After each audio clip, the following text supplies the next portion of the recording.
How many positions are How many what? How many positions total positions? I think there might be 7, but I don't know without looking it up. How many are filled? There was only 2, and you give it to be 4, and the other one's 5. I think it's going to be 5. Well, there were 2 others, but we might be back to 4. Yeah, so there's going to be room for somebody.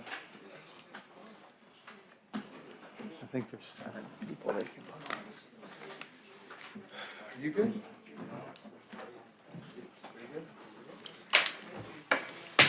Good evening, everyone. At this time, I would like to call to order this June 21st, 2022 meeting to order. Would you please rise and pledge allegiance? A moment of silence.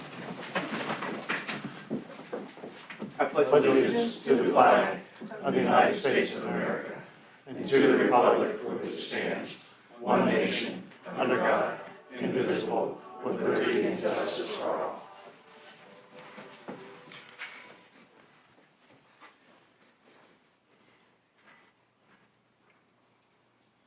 Thank you.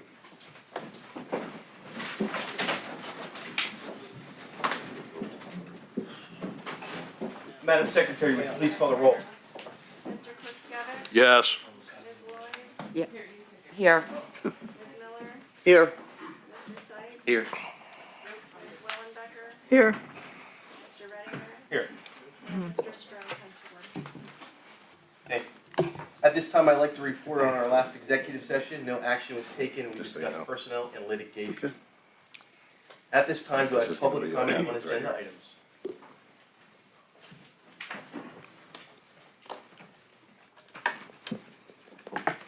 My name's Ted Seitz. I live at 654 Briarcliff Road at the corner of Briarcliff and Oak Hill Drive. And I'm here to talk to you about the petition that I believe you all have. It's a petition that has 75 names on it to keep Oak Hill Drive the way it is. It has been this way for years and years and years. And the residents, these 75 people, don't see a need to change it. Okay, and it doesn't matter which one way you want to make it, whether it's one way east or one way west, we want it to stay the way it is. This doesn't have anything to do with the 4-way stop at the intersection of Oak Hill and Pine. I personally believe that it should be made 4-way, just like I personally believe that Roosevelt should be made 1-way entirely west. I'm not going to read the petition to the council, but I want to go over it a little bit to the audience. We mention in there that every corner on Oak Hill Drive is clear and easy to see, both right and left. And this doesn't have anything to do with saying the police aren't doing a good job, but there's a lot of people that can see right and left, and they don't slow down. They go through the stop sign. And this is probably a good time to point out that on the petition that I have, there is a little number to the left of some of the names. That's how many kids are represented. There's a total of 18 kids represented in those 3 blocks. Doesn't have anything to do with the kids that are on Briarcliff Road, just the 3 blocks of Oak Hill. 14 kids live in the first block off of Union Street to Pine Street. So there's a lot of kids there, and kids do funny things. Moms and dads can be just about holding their hands and they can dart out. We don't want anybody being injured. Okay. The residents that I talk to mostly everybody, as you can tell. They claim that nobody ever contacted them to find out their opinion, whether they wanted it to stay the same or to change. Now, I myself, I go both east and west on Oak Hill. And just for a couple examples, when I go towards Union Street and I want to make a left-hand turn to come towards the square, sometimes I'll say to my wife, did I pull out in front of that guy that's just about in my trunk now? Now, I got 2 blocks from the time they are on top of the hill till they're just about in my car. So if you make Oak Hill Drive east, I'm going to have to go up to Roosevelt and make my left. that's gonna even be more unsafe. Now there's only one block. They're gonna maybe hit me. I do a lot of walking, and once again, the police do a great job. But sometimes I have to run across Union Street. Okay? Now, if you make it one-way east, the people are gonna have to go from Union Street to Vine Street and probably funnel down through a very narrow road, Maple Avenue. Maple Avenue is two ways, but you can only have one car go by at a time. It's that narrow. And if they don't make a left on Maple and they go up to the top of the hill at Vine Street's a pretty dangerous intersection also because people come up the hill and it's a little bit blind. I know there's no left-hand turn, and I don't see people making a left-hand turn, but if they turn right, you gotta be pretty fast with pulling out there. So, I think that's probably about it. I wanna thank you for listening to me. I was delegated to do this job. I liked doing it. I spent about 10 hours doing it. I met a lot of neighbors. And one thing that the neighbors said, they want speed bumps.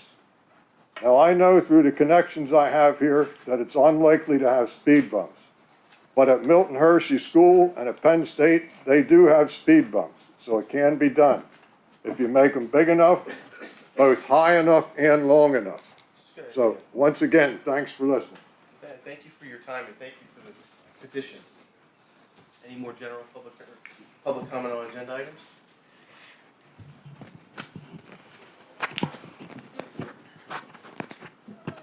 Citizen Jack. On the agenda, there's two applications for the zoning hearing board and one for the Historical Restoration Commission. Richard had his application in on May 18th, and the other person had it in on May 23rd. But that person said if they get put on the zoning hearing board, they're going to resign from the planning commission. So I'm, as a citizen, like to make a suggestion that you put Richard on the zoning hearing board and then leave the other person on the planning commission, because that's just going to create another vacancy. Thank you. Thank you.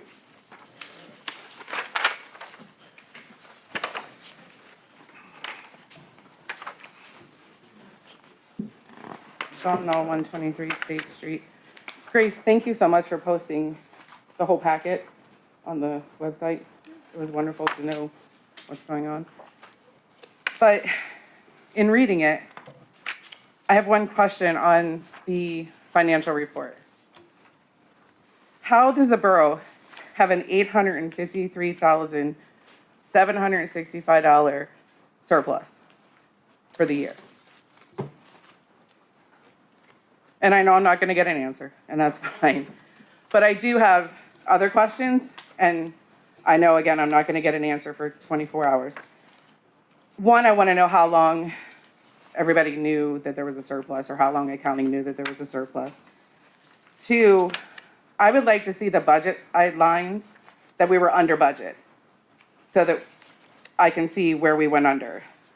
The other thing I'd like to see is the last 5 years, at the end of the year, what our surplus or deficit was for the last 5 years.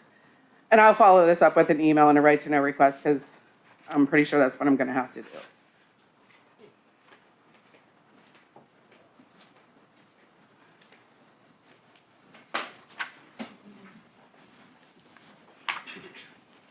My name's Ron Woodley. I live on Oak Hill Drive. I'm against it making one way because that's a speed trap there now with them people coming down that street. They don't stop at the stop sign, a lot of them. They may come to a slow stop, but they keep on going. I sit in my porch at nighttime. You got people walking in the street, riding their bikes with no lights, dark clothes. All these kids with their skateboards. And they use Oak Hill as a runway right there. I see no street in the Oak Hill development that two cars can pass each other, if that's why you're making it one way. Every street, one car got to stop so the other car can get by. Thank you.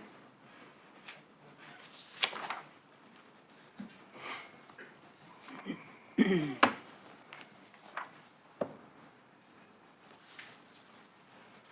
seeing no more public comment, agenda item number 1. Yes, do I have a motion to approve council meeting minutes for May 18, 2022, as submitted? So moved. Second. Moved by Counselor Kluskevich, second by Counselor Sykes. Any questions or comments? All in favor? Aye. Aye. Opposed? Motion carries. Agenda item number 2. Do I have a motion to approve payment of bills as shown on the accounts payable list dated June 2nd and June 16th, 2022, which is for the period of May 14th of 2022 through June 16th of 2022, and to ratify approval of such bills already paid and to authorize the appropriate officials to take required actions to make those payments. So moved. Second. Moved by Counselor Kluskevich, second by Counselor Miller. Any questions or comments on the bills? All in favor? Aye. Opposed? Aye. Motion carries. Agenda item number 3. Agenda item number 3 is the submission of the final land development plan for 293 East Main Street. I believe the owner is in the audience today. There is a waiver request in that submittal for the preliminary plan. Do I hear a motion? Do you want to have is the owner going to put on a presentation or anything? Okay, sorry. I'm not here to give a presentation, I just Okay. thought we were, it's a compliant stormwater plan. I'm not sure what the waiver would be for, if you could elaborate on that. Could you elaborate, Mr. Diamond? Yeah, so the waiver request was put in by your engineer for preliminary plan approval, and then also a waiver from stormwater management ordinance minimum easement area requirements. So I thought we were compliant in our latest application, Rob, for 100% stormwater. The most recent complied with. Yeah, how recent is that?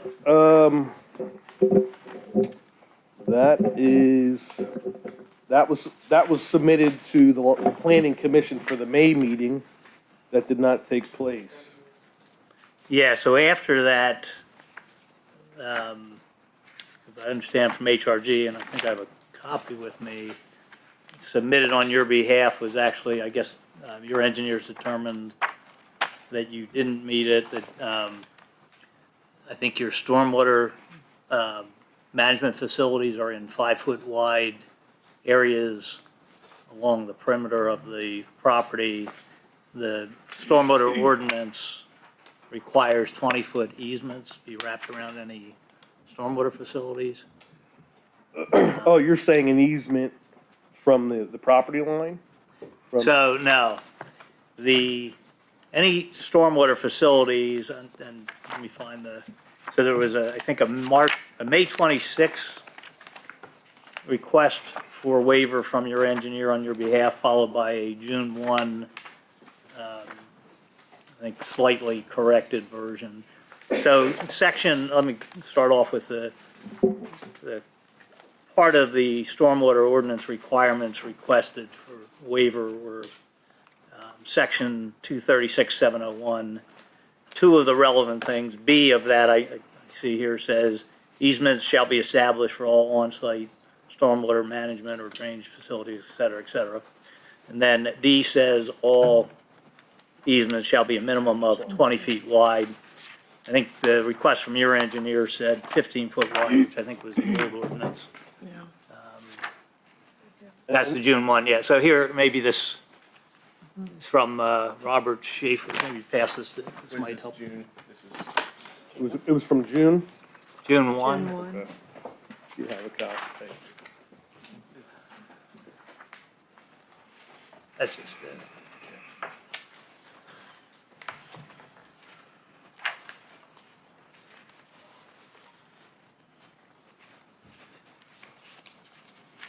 Okay. Yeah, I wasn't aware of this one. It was my understanding that we meet the water requirement, for the stormwater. I guess we just don't have the easement from the property line of 15 feet. Yeah, I think that's Well, wrong. I think it's yeah. 20 feet. But it doesn't meet 15 feet or 20 feet. Okay. May I write on this, ma'am? Is this a copy You for can me? keep that. Okay, Is okay. that one you had extra? It's fine. Okay. Came out of Is the that- packet. okay. You can keep it. Thank you. Okay. Okay. So, yeah, so we were, I guess I will give a presentation then, a modified presentation. So we were granted access or the ability to build a structure that was going to be smaller in footprint than the prior structure, which was Demp's Corner Bar. And as part of that, you know, essentially the pervious coverage areas was going to go towards stormwater management, which would be, if I'm looking at this correctly, it would be on the west side and the north side, and that would run from property line to property line. With that said, you know, that's giving us a 5-foot easement, and it looks like, according to the application, that, you know, we're under 1 acre, so hopefully that'll grant us some leniency on your part. I know we still have to apply for a waiver for that, but.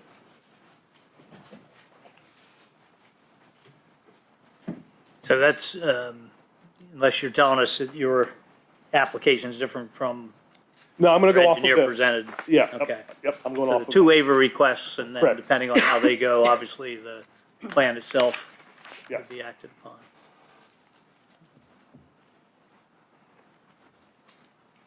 Do you have anything else, Mr. Diane? So, but it is correct, the last version of the plan, it's 5-foot wide easement area, I'm gonna have, or 5-foot wide BMP area. yeah, I'm gonna have to defer to the engineer and say, yes, that is correct, that's above my pay grade. And it was my understanding that it met, which to me is the most important part, it met the water requirement of filtering that water and keeping that water on site versus having it run off to neighboring properties and into stormwaters, you know, drains on the corners of the properties there. But yeah, we don't meet that.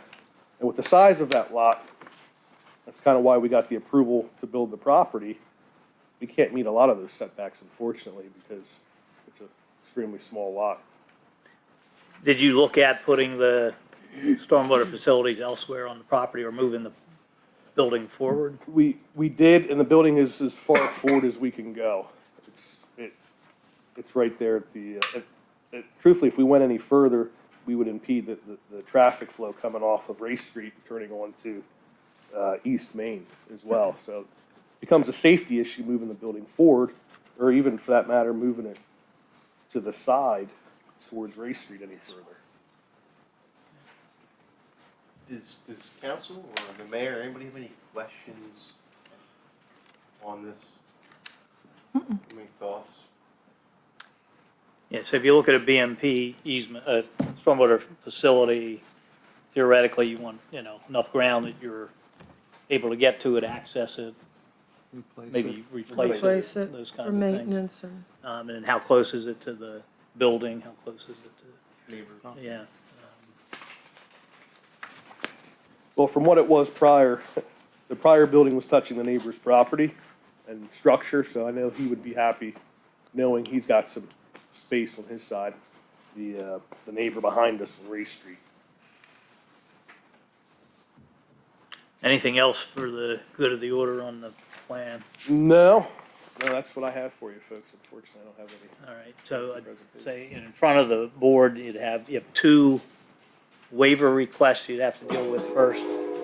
And then the ultimate decision on the plan, depending on, you know, how that goes. If it's denied or if it's a conditional approval, then within 15 days after the meeting, you'd have to issue a written decision, appealable decision. So the first waiver request is on submitting a preliminary plan. What you have in front of you is a final plan. So do I have a motion that the applicant, the request of the applicant for a waiver from requirements of section 283-6 of the subdivision and land development ordinance be approved? Do I have a motion for that? So moved. It's a waiver for the preliminary plan. Second. I have a motion by Counselor Willenbecker, second by Counselor Kluskevich. Any questions or comments? All in favor? Aye. Aye. Opposed? Aye. Motion carries. The next waiver request is from the, regarding the stormwater management ordinance and the minimum easement requirements for the stormwater facility.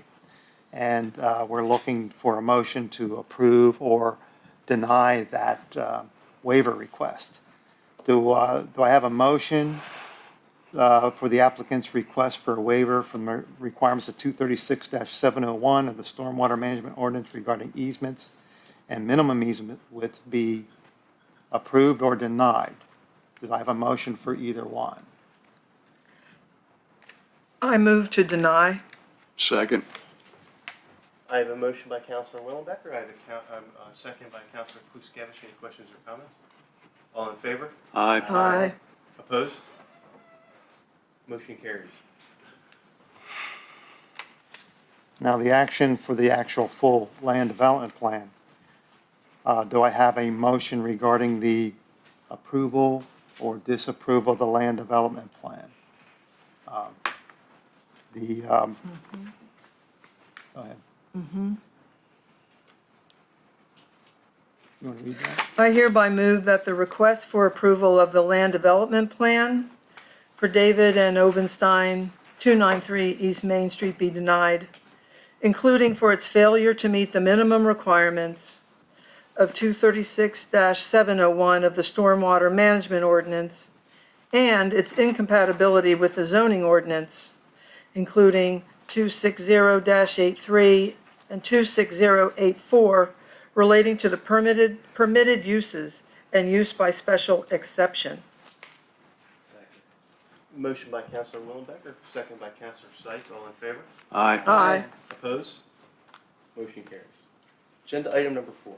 Let me just point out that there will need to be a written decision, and if council wishes, it could direct the manager in consultation with the solicitor to make sure that's accomplished within 15 days. Absolutely, yes. Mm-hmm. Without objection. Thank you. Thank you. Agenda item number 4. That would be the North Union Street paver project. The low bid came in from a company known as the JVI Group at $70,774, which is approximately $10,000 over what council had approved as a budget. And that amount is attributed to the escalating costs in this inflationary time and material cost associated with that and the fuel. So, but I will say that these funds were approved to come out of our liquid fuels funds, and there are adequate funds to cover that increase, more than adequate funds. I, as the manager, would recommend approving this project as it's the brick paver project in the Union and Emall Street that's been a problem for us for some time with deteriorating bricks. So there is several $100,000 in our liquid fuels budget, so you know that we have more than enough money to cover this $10,000 overage. So at this time, do I have a motion to award the North Union Street paving project to the low bidder, JVI Group Incorporated, in the amount of $70,774 using liquid fuels funds contingent upon review by the solicitor, execution of the agreement, required insurance documents, and performance and payment bonds. So moved. Second. Moved by Counselor Kluskevich, second by Counselor Miller. Any questions or comments? All in favor? Aye. Opposed? Aye. Looking forward to getting this road cleaned up. Oh, yeah. Agenda item number 5. Agenda number, item number 5 is what we know called the REP agreement. It's the Water Resource Program. It's a regional MS4 program, and we've discussed it in length, and if there are any questions after we have our second, Aaron Latavik of HRG is in the audience if anybody has any questions. Do I have a motion to adopt Resolution 2022-8, authorizing Middletown Borough's participation in the intergovernmental cooperation and creation and implementation of the Dauphin County Regional Water Resource Environment Enhancement Program contingent upon the solicitor's review for legal substance and approval of the final executed version? Yeah, and let me just clarify. So, attached to the resolution, you'll see what's getting close to a final execution version. You'll see some red lines in it. So what we're proposing is that would capture all the material terms for the intergovernmental cooperative arrangement approval process. And then we would attach the final execution as an Exhibit B to that once it's approved for legal content. If for any reason, we have to actually have material changes, we'll have to come back and ratify that, address it again in a future meeting. But this, we're pretty confident we're close to the end on the document and, would like to get the approval in. Questions? No, I have no questions. Okay, I read the motion. Is there, anybody want to move? So moved. Second? Motion by Counselor Kluskevich, second by Counselor Willenbecker. Any questions or comments? All in favor? Aye. Opposed? Motion carries. Agenda item number 6. That's ordinance 1392. Do I have a motion to adopt ordinance 2022-1392, amending the street and sidewalk ordinance?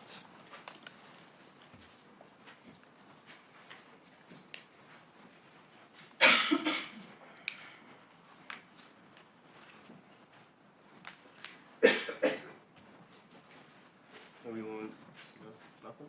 I'll make a motion. But I'm not going to vote for it.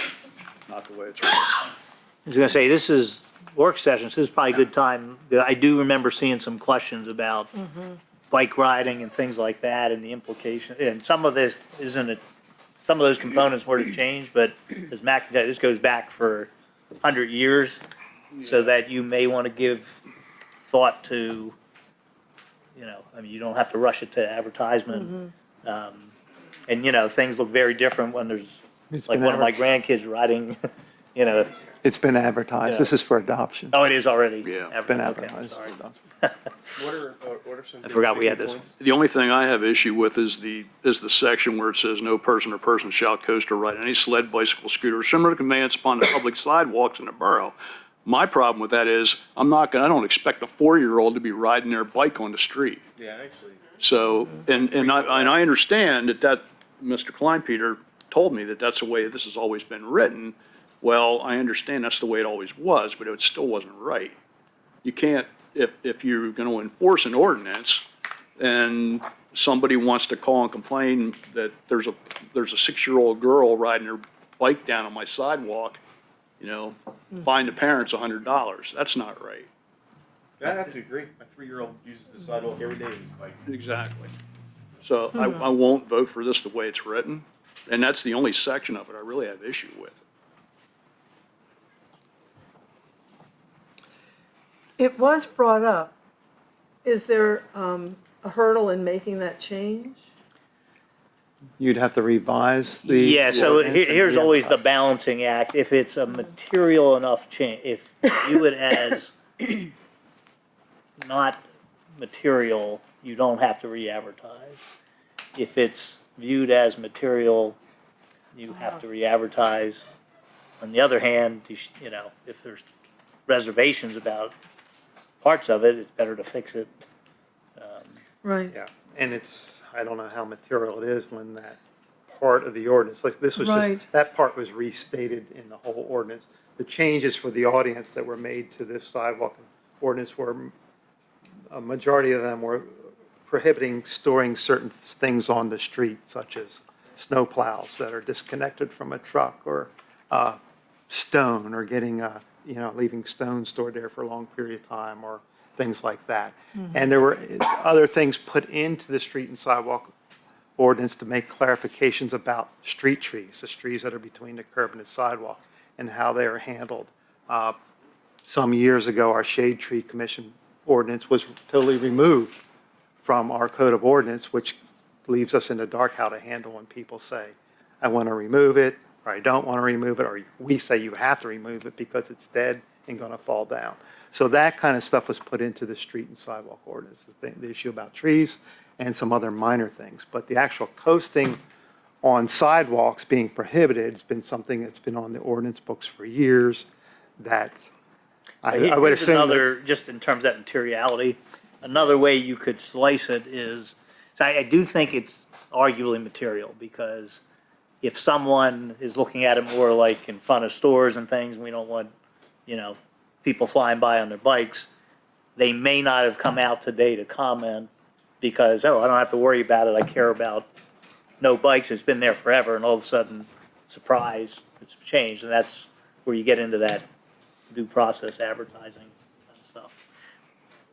But you could, if there's a thought of more carefully visiting the bike part, but you're concerned about getting the other things in, and the bike thing's been there for, you could, if the majority wanted to, you could move forward with it as it is right now and plan at the next work session to drill down on what do you want to do with bikes, coasting, whatever, and maybe do you want to differentiate between commercial districts and residential districts, or, I would think if Or not. council, if the majority of council wants some changes to it, I would just not vote on this tonight. okay. No, you could do That would be my You recommendation. could do it either way. Because the things that we put in there aren't, they're things that are very helpful, but we've been dealing with those issues for a few years now, so I don't think a couple more months or another month would be a big burden to us to just hold off. But I have seen some communities, a lot of communities have the same thing we have as far as no coasting. But there are a few who say that, no coasting by people over the age of 12, that sort of thing. And there are some that say no coasting or riding bikes and any sidewalks in our downtown business district, and they name this street to this street. So there are some things you can do with it. It's just one of those things that are written like this on probably many towns, but the police are smart enough not to enforce it when they see a 6-year-old on a bike. It's with some big kids constantly running over the elderly or the young, that they're going to stop and say something, ride in the street, you're 21, So that's just a little background there. It's up to you what you guys want to do. I think it needs cleaned up a little Angie bit. has a question. I have a question about something else in here. Under U 235-34 handicap ramps, can you just clarify for me? It says every corner shall have an accessible ramp to improve mobility throughout the borough. This applies for all curbing and sidewalks being repaired or constructed as new. And then ramps shall conform with PennDOT publication. So if I live on a corner and I'm replacing my sidewalk and there's no handicap ramp there now, it's my responsibility to put one in. If it's your sidewalk, yeah, I guess the way that's what you're envisioning, right, Matt? Yeah. Because that And- is the current ADA requirement, at least on the borough. Right, so has the borough replaced any other curbs, corners, and put handicap ramps in the borough? Has the borough done that? The borough has not. Their contractor for Suez is doing some now, and, there is a law that says when you redo the street, you have to do that. You have to replace them then, but the borough has not gone out and replaced any. Right, have they done any through any street repairs or anything that you know of? No, because it's written away, you have to replace so much street. It's not like when we got to a pothole or a patch. Mr. Clempier, yes, a bunch of sidewalks, or a bunch of ramps have been installed out on Vine Street. Yes, that's what I just said, by By Suez, By Suez. Viola's Right. contractor. Through Yeah. doing road repair. Yeah, on a PennDOT On a- street. Yes. Yeah, and they required it. So, yeah, but that's something, if you're concerned about, we can look at that and tweak that too. But that's an ADA law. If you want, to tweak that somehow, that the borough participates, or we only require it of the homeowner if the street's being redone, we can take a look at that. I don't know. Matt's the one that analyzed the ADA requirements, but, I've never seen ADA, I always say I've never seen ADA police walking around boroughs, because it's very expensive to do what you're talking about, Ms. Lloyd. Right, and that's why I have an issue with it, because there are a lot of sidewalks in the borough that people do need to repair. And repairing the sidewalk and then putting in a handicap ramp if you live on the corner, that's crazy. Yeah, it used to be. I personally think it should be the borough's responsibility to put the handicap ramps in, because I think they're necessary, but I don't think that the residents should incur that cost. I actually agree with that. It used to be at one time ADA ramps were ADA ramps. Now, under the new regulations, they all have to be engineered based on the slope of the ground. Do we need a curb? You've seen some of the newer ones have little berms and they have to cut back in because the old sidewalk doesn't have enough a width to get the slope, because the slope for, has to be very minor slope compared to what they used to be, some of them steep. So in those cases, an engineer has to come out and see. In some cases, they have to take part of somebody's yard to make these things and make them fit. So that's where it gets expensive. I'm very open to exploring different funding mechanisms for this. I totally understand it's an expense. Under ADA, we are obligated to try to make a walkable community, an accessible community. So I think there could be funding sources out there that may be able to help us. But I think one of the things Angie's talking about, how do we implement this, like every time somebody gets a code violation to replace their sidewalk, are we going to be prepared to deal with that? And what's going to be the process if we're going to participate or not? I think the first step is evaluating what's our exposure, how many corners are in the borough, and what would that look like for maybe a capital project in the future. The borough is going to spearhead a section of town at a time. If we were able to use like a liquid fuels or other funding, where we're just going to hit, whether they're in violation or not, we're just going to hit a section. I think we talked about this last year. One time we threw it out in front of council. We talked about setting up a certain amount of money each year in the budget that when an issue comes up where there is someone who has to replace their sidewalk as part of a code enforcement inspection, and they have a corner property with where they're going to need a handicap ramp. Yeah. That maybe our policy would be that we fund the handicap ramp and they do the rest, and we get the engine. But we'd have to set, we talked about how many of those might happen in a year's time and how much money we would need, because on average, you could be talking, $7 to 10 grand per corner, right? Yeah, depending on how it's done. How it's done. Yeah, now they're pushing for different color and With the different, engineering and the yeah, installation. they're really getting very, Particular. very demanding. Well, we're surplus.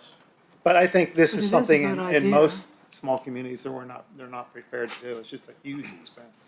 So I think we'd have to come up with something that's reasonable as far as implementation and piecemeal, not. Right. I mean, the idea, I think what Ian threw out there is even if we went section by section and did every curb in town, we're talking millions of dollars probably. Millions. There are that many curbs in town. But the ADA does envision municipalities Yeah. to get Yeah. this done, and, Rome wasn't built in a day. Yes, I think if we show we're working on it some way, yeah. yeah. And it isn't, it's for the benefit of more than the person that lives there. So it does make sense that it ought to be. I can work on pulling some things together. We're getting ready to go into budget season. Thank you, soon, Matt. So I can try to determine kind of how the borough as a whole looks, and then that's something we can discuss at budget time. Excellent. Well, getting back to agenda item number 6, is it safe to say maybe we table this Sure. topic? Is that okay with council? Maybe we can revisit this? I believe that's the direction we should be heading. Is everybody okay with that? Yeah. All right, excellent. Thank you, Matt. Thank you, everybody, for the discussion on that. Agenda item number 7. Do I have a motion to advertise ordinance 1393 designating certain sections of East Roosevelt Avenue and Oak Hill Drive as one-way streets and converting the existing two-way stop control at the intersection of Pine and Oak Hill to a four-way stop?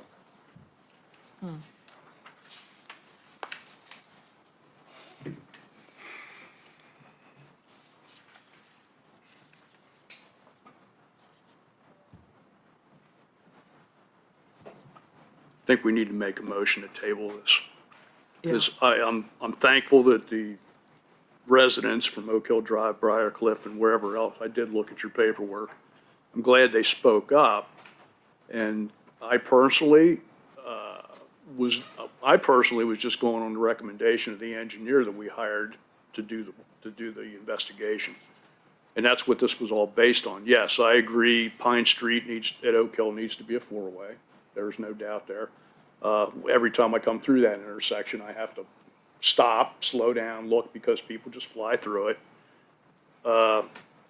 And I have no problem with not making Oak Hill Drive. I don't have a problem with removing the Oak Hill Drive one-way piece of it. But I do, that last block of East Roosevelt's a hazard area right now. I don't know about your speed bumps. I don't know how to go about getting that stuff done. But I'm sure somebody here can figure it out. I think it's a good idea to table it, and I think it's a good idea to bring HRG back in on the discussion to look at a more comprehensive plan that isn't just Roosevelt, but is speed bumps and the other streets that would be impacted. So I think it's a good idea to table it and bring HRG back in. Because there were other recommendations in There the was. report that are Yes. probably worth looking at, so. And maybe doing a motion that encompasses, multiple streets and multiple intersections at once. Yeah, I think it's a great idea, and I appreciate all the residents coming in and appreciate the survey. It's great to have the feedback. That's how we learn and are able to make good decisions here. So I really thank everybody for coming in and taking their time. So if everybody's good with tabling it, let's go ahead and move on to agenda item number 8. Okay, that's a special request from Mara. Do I have a motion to approve Mara's special request for movie night at Huffer Park on August 17th, 2022 from 6 p.m. to 10 p.m. with a rain date of August 18th, 2022 with setup to start at 3 p.m. So moved. Second. Motion by Councilor Kluskevich, second by Councilor Seitz. Any questions or comments? All in favor? Aye. Aye. Opposed? Motion carries. Agenda item number 9. Do I have a motion to adopt resolution number 2022-9, reaffirming adoption of the Dauphin County Emergency Operations Plan originally adopted by Borough Council by Resolution 372 on July 12th of 2004. So moved. Second. Moved by Councilor Kluskevich, second by Councilor Seitz. Any questions or comments? All in favor? Aye. Aye. Opposed? Motion carries. Agenda item number 10. Do I have a motion to accept the resignations of Jeff Toms and Dawn Wright from the Planning Commission? So moved. Second. Motion by Councilor Kluskevich, second by Councilor Seitz. Any questions or comments? All in favor? Aye. Aye. Opposed? Motion carries. Agenda item number 11. Do I have a motion to advertise ordinance 2022-1394, amending Chapter 144 of the Electric Service to grant the Director of Finance and Administration with the authority to grant medical extensions? So moved? Second. Moved by Councilor Willenbecker, second by Councilor Kluskevich. Any questions or comments? All in favor? Aye. Opposed? Motion carries. Agenda item number 12. Do I have a motion to direct the Civil Service Commission to create an eligibility list for full-time police officers? So moved. Second. Motion by Councilor Kluskevich, second by Councilor Miller. Any questions or comments? All in favor? Aye. Aye. Opposed? Motion carries. Agenda item number 13. Do I have a motion to approve the use of liquid fuels funds for crack sealing and roadway striping in the amount of $75,856 as bid through CAPCOG? So moved. Second. Moved by Councilor Kluskevich, second by Councilor Miller. Any questions or comments? All in favor? Aye. Opposed? Motion carries. Agenda item number 14.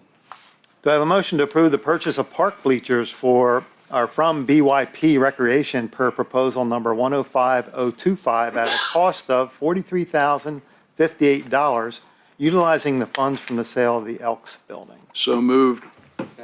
Moved by Councilor Kluskevich, second by Councilor Seitz. Any questions or comments? All in favor? Aye. Aye. Opposed? Motion carries. Agenda item number 15. Do I have a motion to approve the paving and fencing at the Fry Manor Park at an estimated cost of $6,500 with funds transferred from pooled cash? So moved. Second. Moved by Councilor Kluskevich, second by Councilor Seitz. Any questions or comments? All in favor? Aye. Opposed? Motion carries. Agenda item number 16. Do I have a motion to add the Director of Finance Administration, Sally Canizero, to the Members First Bank account with full access of the account? So moved. Second. Moved by Counselor Kluskevich, second by Counselor Willenbecker. Any questions or comments? Mr. Renninger, I'd just like to say I'm going to vote no, as I feel we should seek another financial institution within the borough that better suits governmental needs. Oh, okay. Nothing against staff. Understood. Any other questions or comments? All in favor? Aye. Aye. Aye. Opposed? Aye. Motion carries. Agenda item number 17. Do I have a motion to adopt Resolution 2022-10, approving the temporary extension of the Royalton Sewage Treatment Agreement until December 31st, 2022? So moved. Second. Motion by Counselor Kluskevich, second by Counselor Seitz. Any questions or comments on the agreement? All in favor? Aye. Opposed? Motion carries. Agenda item number 18. Council Vice President Willenbecker and Councilor Miller have offered to serve on the Planning Commission in order to develop a quorum until new members are found. Do I have a motion to adopt Resolution 2022-11, appointing Ellen Willenbecker to the Planning Commission, and Resolution 2022-12, appointing Jenny Miller to the Planning Commission with terms to expire December 31st, 2023? So moved. I'll second it. And I want to say thank you for stepping up and volunteering until we can find some more replacements. So second by Counselor, let me get to questions and comments. Motion by Counselor Kluskevich, second by Counselor Reddinger. Questions? Yeah, Mr. Solicitor, can we temporarily suspend the planning commission until we would find candidates? No, I don't really think we can under the MPC. I think we really have to have one, and it gets pretty messy when we're having these in a vacuum, yeah. And you can have governing body folks on the planning commission, as you know, but, yeah, it's messy. Yeah, it'd be great if other folks step up for that, but, because it is a lot of burden. So the planning commission is 5 people? I The thought it was others, 7, but I'd have to 7? check. Is it 5? It was always 5 when I was Yeah, something tells me there was vacancies that we couldn't fill even when you were on, though. But we'll have to double check. Do you Yeah, remember, Grace, if it was 5 or 7? Was it always 5? yeah, I don't have my book with me either. Mr. Kleinpeter, you had something? So that motion makes 4, I believe, at this time. So the second part of agenda item 18, Joanna Kane, a resident of the borough, submitted a letter of interest to serve on the Planning Commission. So do we have a motion to adopt Resolution 2022-13, appointing Joanna Kane to the Planning Commission with a term to expire December 31st, Yeah, you 2023? didn't finish out the test. We didn't finish. I'm You sorry. can you amend his motion? Because it's just doing 3 people at once. Yeah, I mean, You can amend your. if I can council- amend my motion. I'll second the amendment. So you're moving to add for Ms. Miller, Ms. Willenbecker, and Ms. Kane, correct? You should take a vote on the amendment of the motion. Do I? Yes, Is everybody good with amending So we're doing all 3 at once? all 3 at once? that's the Yeah. motion, that's the amendment on proposed. All in favor of that? Sir, I'm just going to No. say I'm going to vote no, as I would prefer to suspend it for a month or 2. I understand you can't suspend it permanently to seek new members. I'm going to vote no because I don't think the 2 council people should be on the planning commission. And I'm looking at it now and there's 5 appointments on it. So 2 resigned, that leaves 2 still on there. So I don't think it's in the town's best interest to have 2 council people on the planning commission. We don't need them on there for a quorum if it's 5 seats, so. And Well, you first While should we're finish having- out the motion yeah. to amend Can or I not just amend say that the I- primary motion. I know we lumped them all 3, but Well, you haven't Well- yet. That's what I'm saying is there's a motion to do that. The Yeah. first should be a vote of council. Are you amending or are you not amending the motion? Yeah, That's up to the do we majority. have a motion to amend the motion to include Joanna Kane with Ellen Willenbecker and Jenny Miller as appointees to the planning commission by resolutions? I'm going to rescind my motion because it sounds like we have a lot of questions for each appointee. So let's just go through them individually, or Ellen and Jenny together and then Joanna Kane. Is that right? Okay. So we're back to your motion is The back original, on the my table. original motion. And I don't remember. Okay, so let me, for point of information, the planning commission had 2 members, and so they didn't have a quorum. And for the longest time, we had no one. We had advertised. So we were advised by the solicitor that we ought to get some counselors to step up and fill in, as Scott did at one time, so we can have meetings. And Jenny and Ellen volunteered that they would do that temporarily and put themselves in that place. Subsequent to that decision to do that, put on a list, within probably the last week before this meeting, Joanna Kane stepped up as a new hat thrown into the ring, and that's why she's on the agenda now as well. So let me take that motion first and see where this goes. Do I have a motion to adopt resolution? Well, I guess I can't because they're numbered in order. So if we, Well, there's already a motion on the table. I don't know if, I don't remember who seconded. yeah, let's start with the original motion that I put out there. He rescinded his. So that original motion was, is there a motion to adopt resolution 2022-11 appointing Ellen Willenbecker to the planning commission, and resolution 2022-12 appointing Jenny Miller to the planning commission with terms to expire December 31st, 2023? So moved again. I will second it. Moved by Councilor Kluskevich, second by Councilor Reddinger. I'm just going to move right to roll call. Madam Secretary, would you please call it? Mr. Kluskevich? Yes. Ms. Lloyd? No. Ms. Miller? Yes. Mr. Sight? No. Ms. Willenbecker? Yes. Mr. Reddinger? Yes. Motion passes. 5-2. 4-2. I'm sorry, 4-2.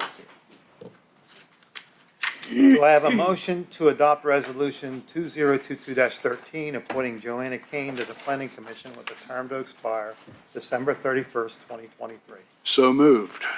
Second. Moved by Councilor Kluskevich, second by Councilor Miller. Any questions or comments? I have a comment.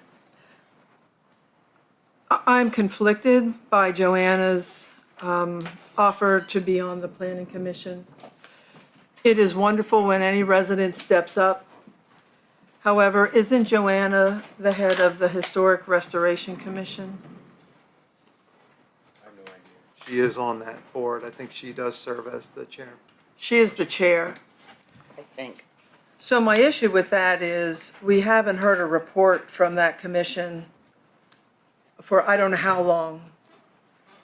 So if there's nothing going on in that They have a commission. quorum issue also. Oh, they do? Yes. They do. They have a quorum They have a issue. quorum issue. For a long I time haven't now. heard from them. Mm. You know, last time that they spoke, you mentioned that they Yes. really shouldn't be speaking because they didn't have a quorum for the meeting Right. that they were talking about. Right. That was the last time. Right. Okay. Any other questions or comments? Madam Secretary, would you please call a roll. Mr. Kluskevich? Yes. Ms. Lloyd? Yes. Ms. Miller? Yes. Mr. Sight? Yes. Ms. Willenbecker? Yes. Mr. Reddinger? Yes, motion carries. Agenda item number 19. That's the zoning hearing board. We have 2 letters of interest. To serve on the zoning hearing board, we received a letter of interest from Michael Richer and also a letter of interest from Elizabeth Eldridge. I move to accept the resignation of Elizabeth Eldridge from the Planning Commission and to appoint her to the Zoning Hearing Board. Second. I have a motion by Councilor Willenbecker and a second by Councilor Kluskevich. Any questions or comments? Yes. I'm going to comment, can you hear me? Because I want to make sure this is clear. But I'm going to vote no, because we shouldn't be pooling one of the only two experienced people from the Planning Commission when we have an applicant for the Zoning Hearing Board, which everybody knows that I will be abstaining from voting for, if it came to that. These positions have been advertised more than once, and no one applied until my husband, Michael Richer, stepped up to help our town and submitted his name for the Zoning Hearing Board. I find it quite suspicious that now there are multiple applicants for the open positions. It really is a Middletown miracle, and if I had known all it took for Michael to apply would bring all these people out of the woodwork, I would have had him apply for all the open positions months ago. You all may think that you're hurting me, but you're not, because really the only people you're hurting are the people that you all were elected to serve. You should be ashamed of yourselves, and you wonder why people don't step up? Look in the mirror, because you're the reasons why. I mean, I just, we're back to 3 now if we were to go forward with this. So, Can I ask a question? No, it'll be Michael? 4. No. For the zoning or Well, for the, Elizabeth resigned. oh, for the planning commission? yeah. Can I ask a question, Michael? Can we make a motion to appoint you to the planning commission if this dies? Or you- I would like to know more information about the planning commission, but I was interested in the zoning. But yeah, I just was for wondering. now, I'd like to stick with the zoning. Okay. I was just wondering if that was something I could entertain tonight for you, but, I understood that You're requesting your time. But yeah, I mean, like Angela said, she is the most seasoned and does an excellent job there. And we are desperate for candidates. We got one, we're essentially saying, to hell with you. And, but we wonder why people don't volunteer. Yeah. Do we have any other open positions for anything? Any other questions for historic restoration? Oh, For what? historic restoration. Oh, maybe you should apply for that. The other people will apply then too. I think some people need to taste their words before they spit them, because this is the issue. Elizabeth Eldridge has been on the planning commission as openly admitted by these two. She has done an excellent job. She was appointed in 2018. She's taken classes relative to zoning. She's come to zoning hearing board hearings and spoken up on issues. She clearly knows the law. I think she just spoke up recently at the most recent one. She did. And so if she does not want to be on the planning commission and has a greater desire to be on the zoning hearing board, I'm not sure how that has anything to do with making you a victim or insulting you. And I would remind you, I never said I was a victim. you did, you said we were attacking you. If we didn't appoint Mike, we're attacking you. This? But here's what I know that you can't think off the cuff. Here's what I'm going to read to you right here. Okay, Jimmy, go ahead. Angela Lloyd to appoint Anthony Kelly and Elizabeth Conrad to the Planning Commission. So in 2018, you yourself thought she was qualified to serve this body, I don't correct? have a problem with her on the Okay, planning so does it commission, but I matter? also know how I'm still people talking. operate. You need to learn You're not respect. asking me a question. I didn't ask you a question. Oh, okay. This is what Go you ahead. said in 2018. Right. Isn't it funny that you have that prepared? Why? Well, because I know Angie Lloyd's game. I know Angie Lloyd's my game.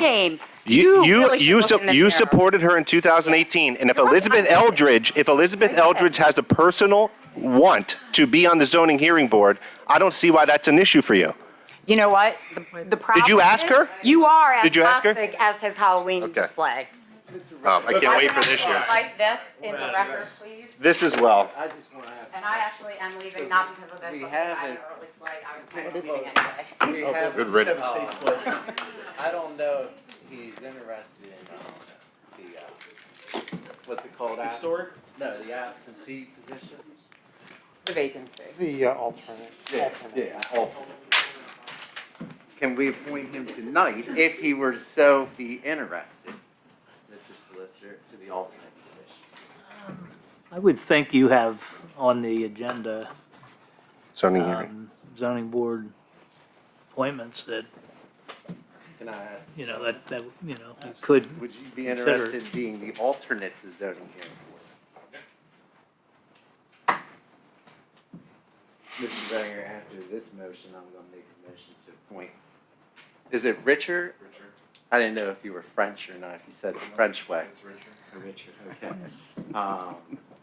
I'm gonna make a motion to appoint Michael Richard. Okay. So I have a motion, I have a second, we've finished questions and comments. Madam Secretary, please call the roll. Did you have a second? Yeah. Yeah, I missed it. I don't remember. I'll second There it. was a second because we went into questions and comments. Well, you have to recuse yourself, remember? I have to abstain from voting for him. I don't have to, abstain from making the second. Well, you're not voting. This is about No, no, Elizabeth no. Conrad anyway. Yeah. It's not about Mike yet. I don't know. I'll second. Oh, no, Oh, I'm it's me. sorry. Ellen made the All right, motion. I wait. made Yeah, the Ellen second. made the motion and. I was- So you didn't finish the last motion? No, Correct. it was so long Okay. ago. Ellen made the motion, who seconded it, we did questions and comments. Madam Secretary, call the roll. Mr. Kluskevich. Yes. Ms. Lloyd. No. Ms. Miller. Yes. Mr. Sight. Yes. Ms. Wallenbecker. Yes. Mr. Readinger. Yes. Mr. Sights. Mr. Ray, I would like to make a motion to appoint Michael Richter as the alternate on the zoning hearing board. Second. Motion by Counselor Sights, second by Counselor Kluskevich. Any questions or comments on the alternate position? Madam Secretary, please call the roll.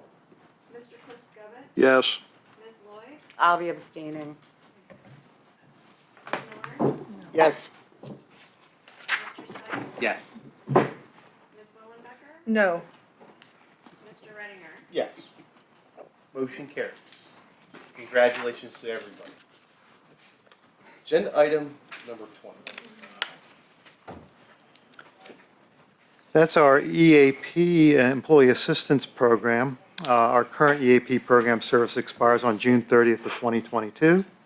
And the former group's not going to do this anymore. They've recommended Mazzitti and Sullivan. And we looked at a proposal for a flat rate for an annual amount of $37.50. Since this was we're halfway through the year, they are agreed to bill us for just half of that to the end of the year. So do we have a motion to enter into an agreement establishing Mazzitti and Sullivan EAP services as provider of the borough's employee assistance program? So moved. Second. Moved by Counselor Kluskevich, second by Counselor Sights. All in favor? Aye. Aye. Opposed? Motion carries. Agenda item number 21.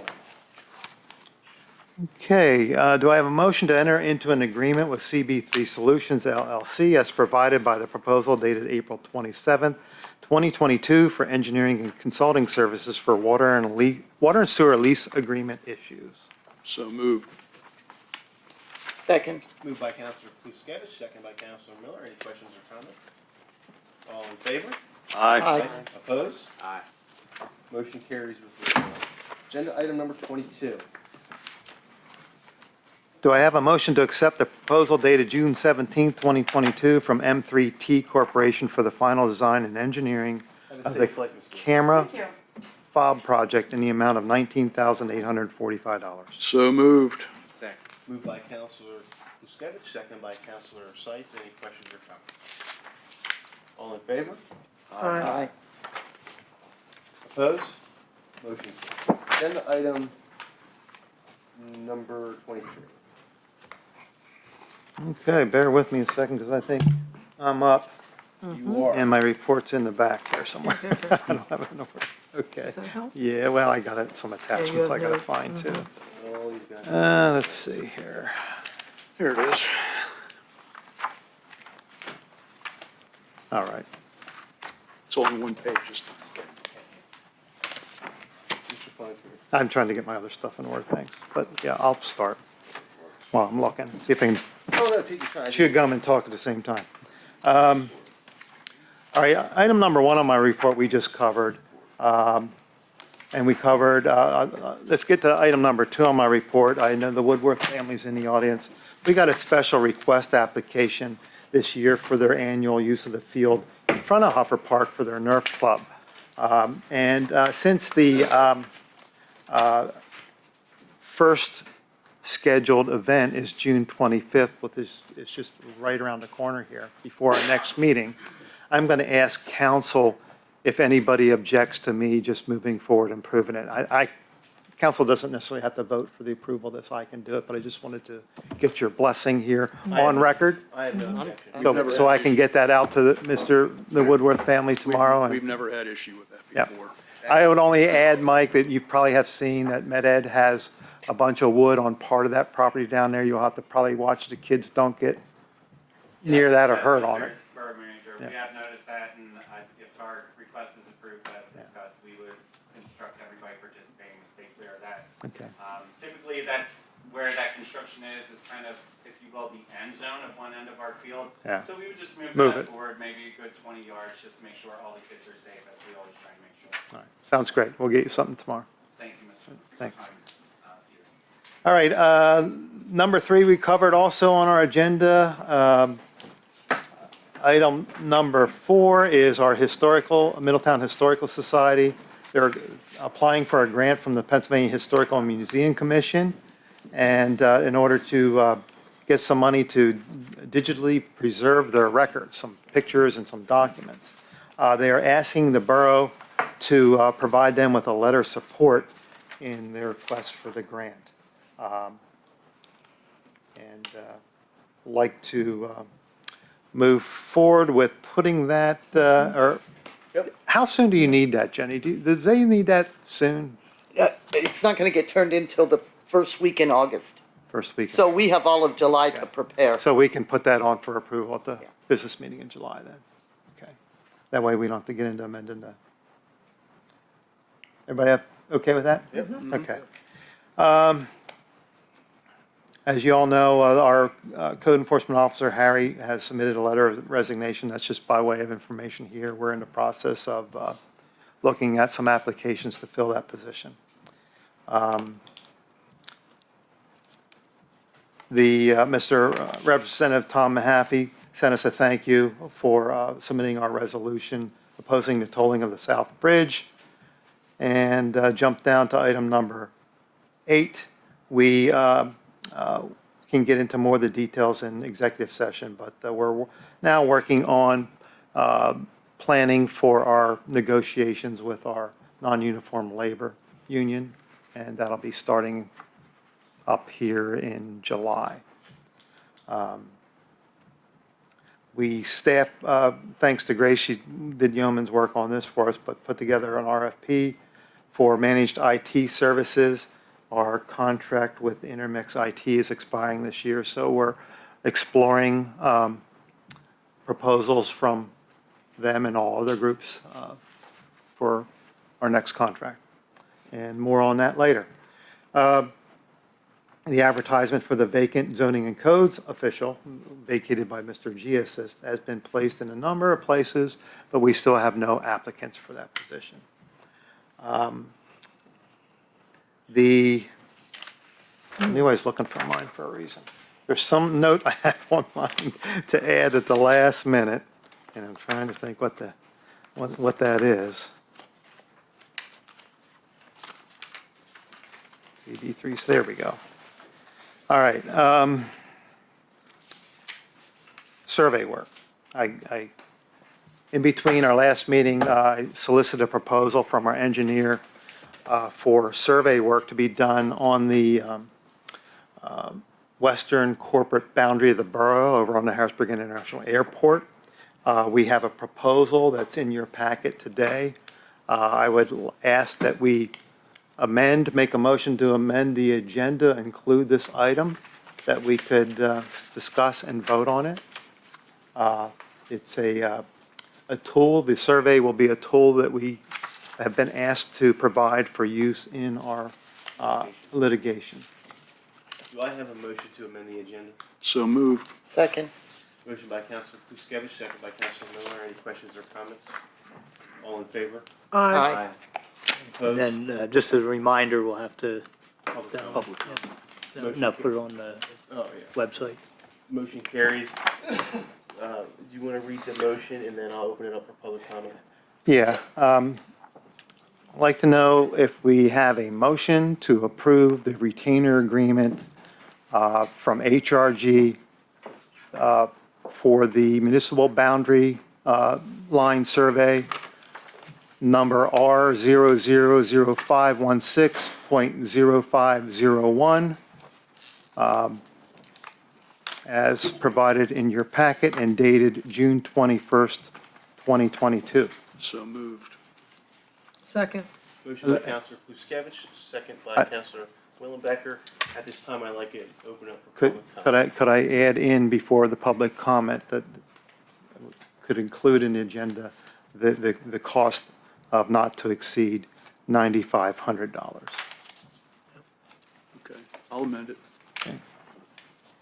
Public comment on that agenda item.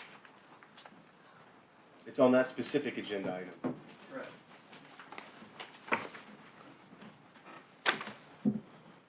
I guess the survey must be kind of old. Have you considered doing the whole borough? No, it's just the, that boundary, that western boundary. Any other public comment? Where is the western, where at, Over on the airport, on the airport? Airport end of town. in that part. You know where Smart Park is and the Ann Street Bridge is over there.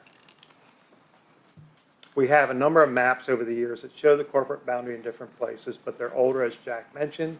We're going into litigation. There are a couple of maps, historic maps of that boundary that conflict each other. So that's part of the reason to get this new fresh survey that we can use in that litigation.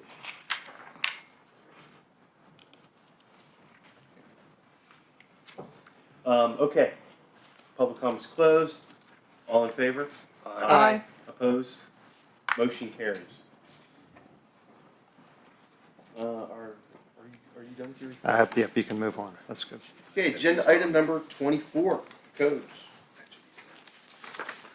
I don't have anything there other than what I told you. Our Rob, I don't know if Rob Moyer, our contract zoning and code officials in here in the house tonight, and I don't know that we have anything that you need to address, council, or do you? Okay.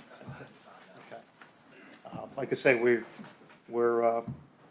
kind of the walking wounded in our code office right now with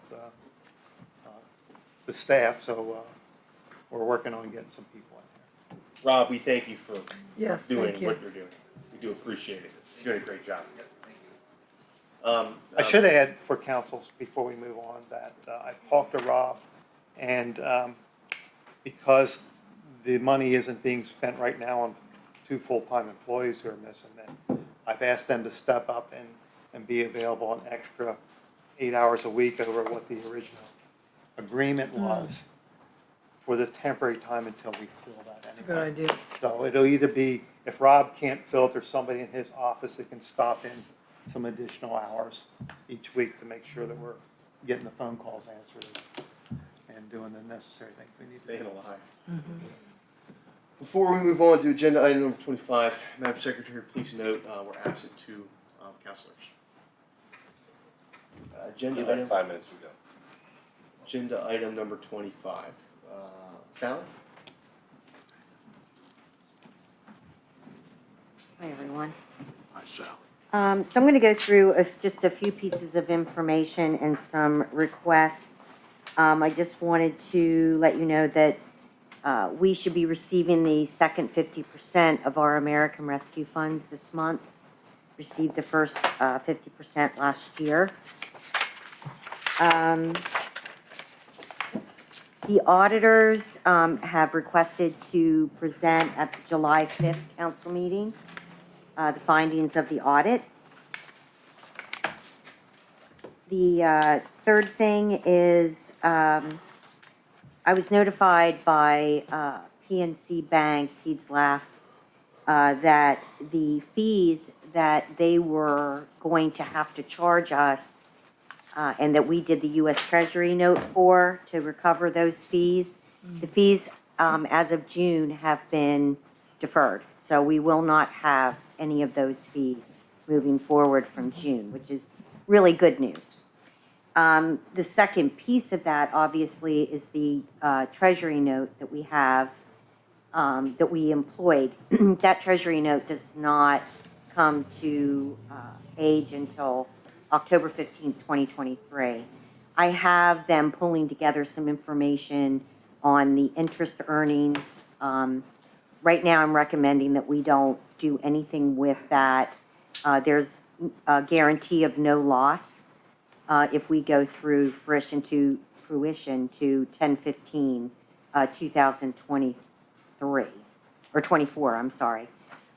So right now, I'm waiting for that information, and if anything changes, I'll let you know.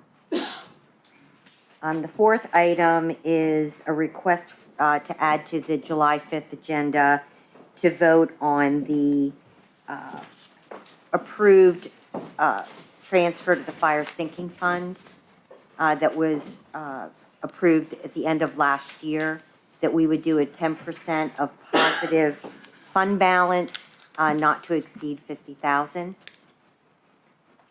And another agenda item for the July 5th, I'm requesting a vote on the 10% fund surplus and the 30% evaluation of assets process that we typically do every year based on the fund balance, as noted in my report. Does anybody have any other additional questions? Thank you. Okay. Agenda item number 26, Director Wright.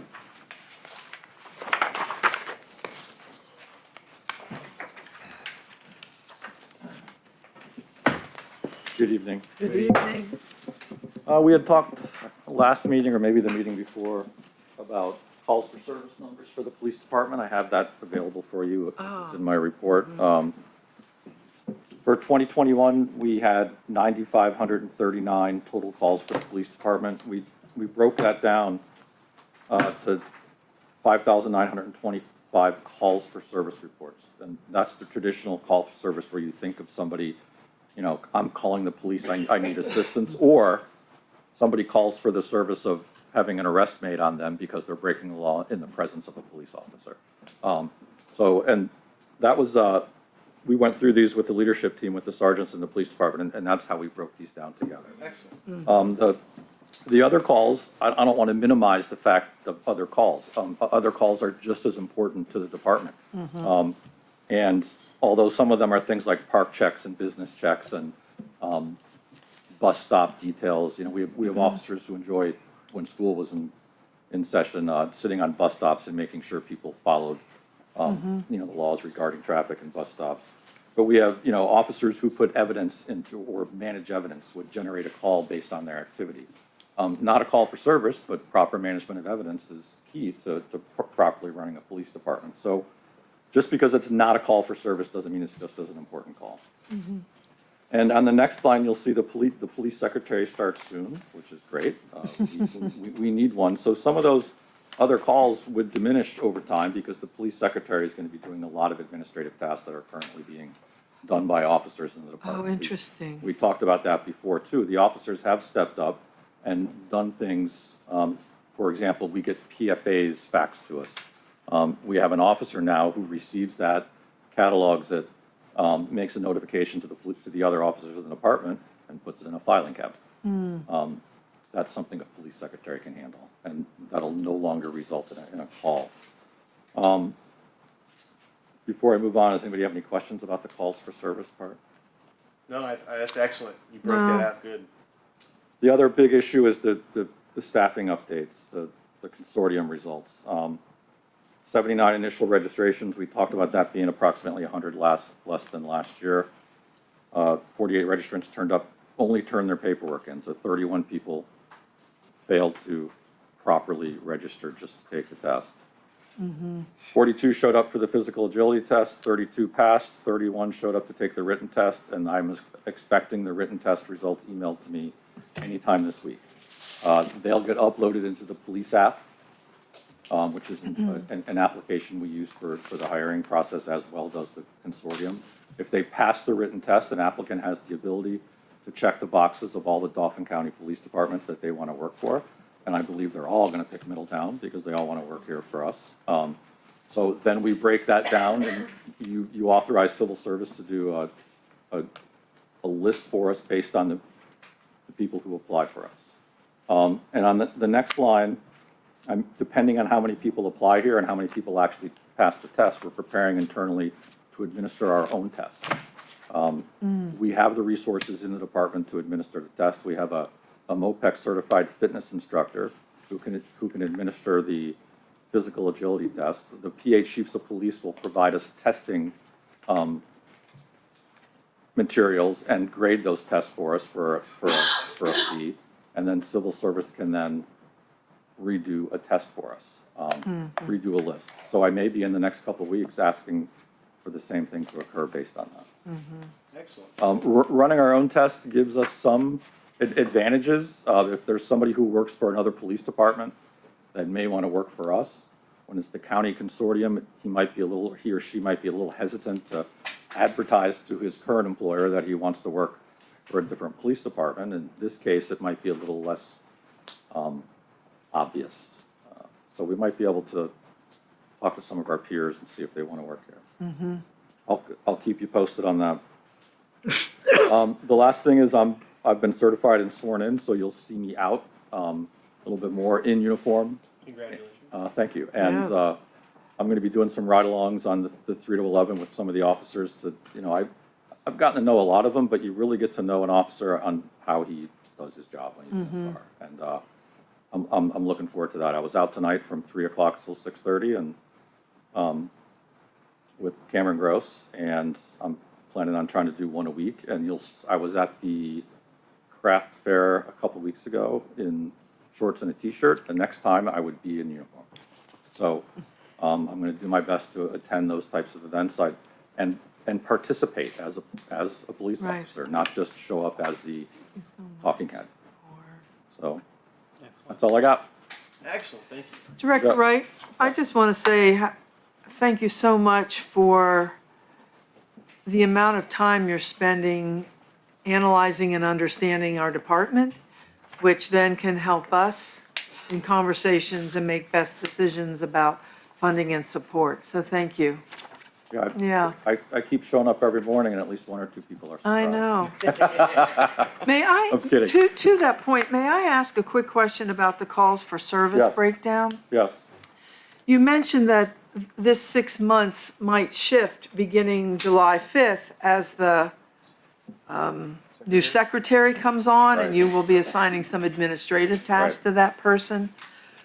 It would be so helpful to us to have a baseline. We've never really had a baseline. And that's what this is. So for with us, the too. secretary, would these numbers change significantly? I don't think they would change significantly. They would change in the second number, in the 3,614 Right. number. I don't think they would change significantly. Okay. But we can talk about, what would you like me to bring here I can do Right. calls for service numbers, every month. I can break some things down and try to give you a general, understanding of what's going on specifically. There's other numbers like uniform crime reporting, which is specifically Right. burglaries and things that aren't necessarily call for service related, but they're a measure of crime. You can measure clearance rates on how well we solve crime. Right. Right. So there's lots of things I can do, and there's lots of statistics I can prepare, but they're only as good as what you plan on doing with them. Right. Right. And, I think it was important that we did break these down and Yeah. we get a general idea of exactly how we're providing services to the community. So, Well, thank you for that offer. Maybe we will have some conversation about Yeah. other data that might be useful. okay, Thank you. Thank you. great. Agenda item number 27, Mr. Willswater.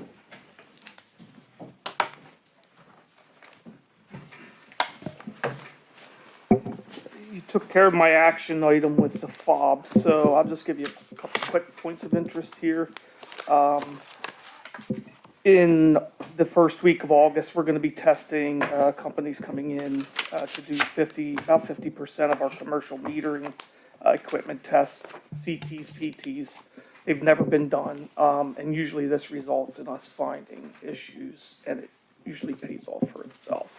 And it's a good practice. Where meters usually go bad, you just stop with these digital ones, they just stop working and you get that right away, or I can see it on mine. But CTs are something different, and they'll actually do the correct tests on them and check everything, including multipliers, so.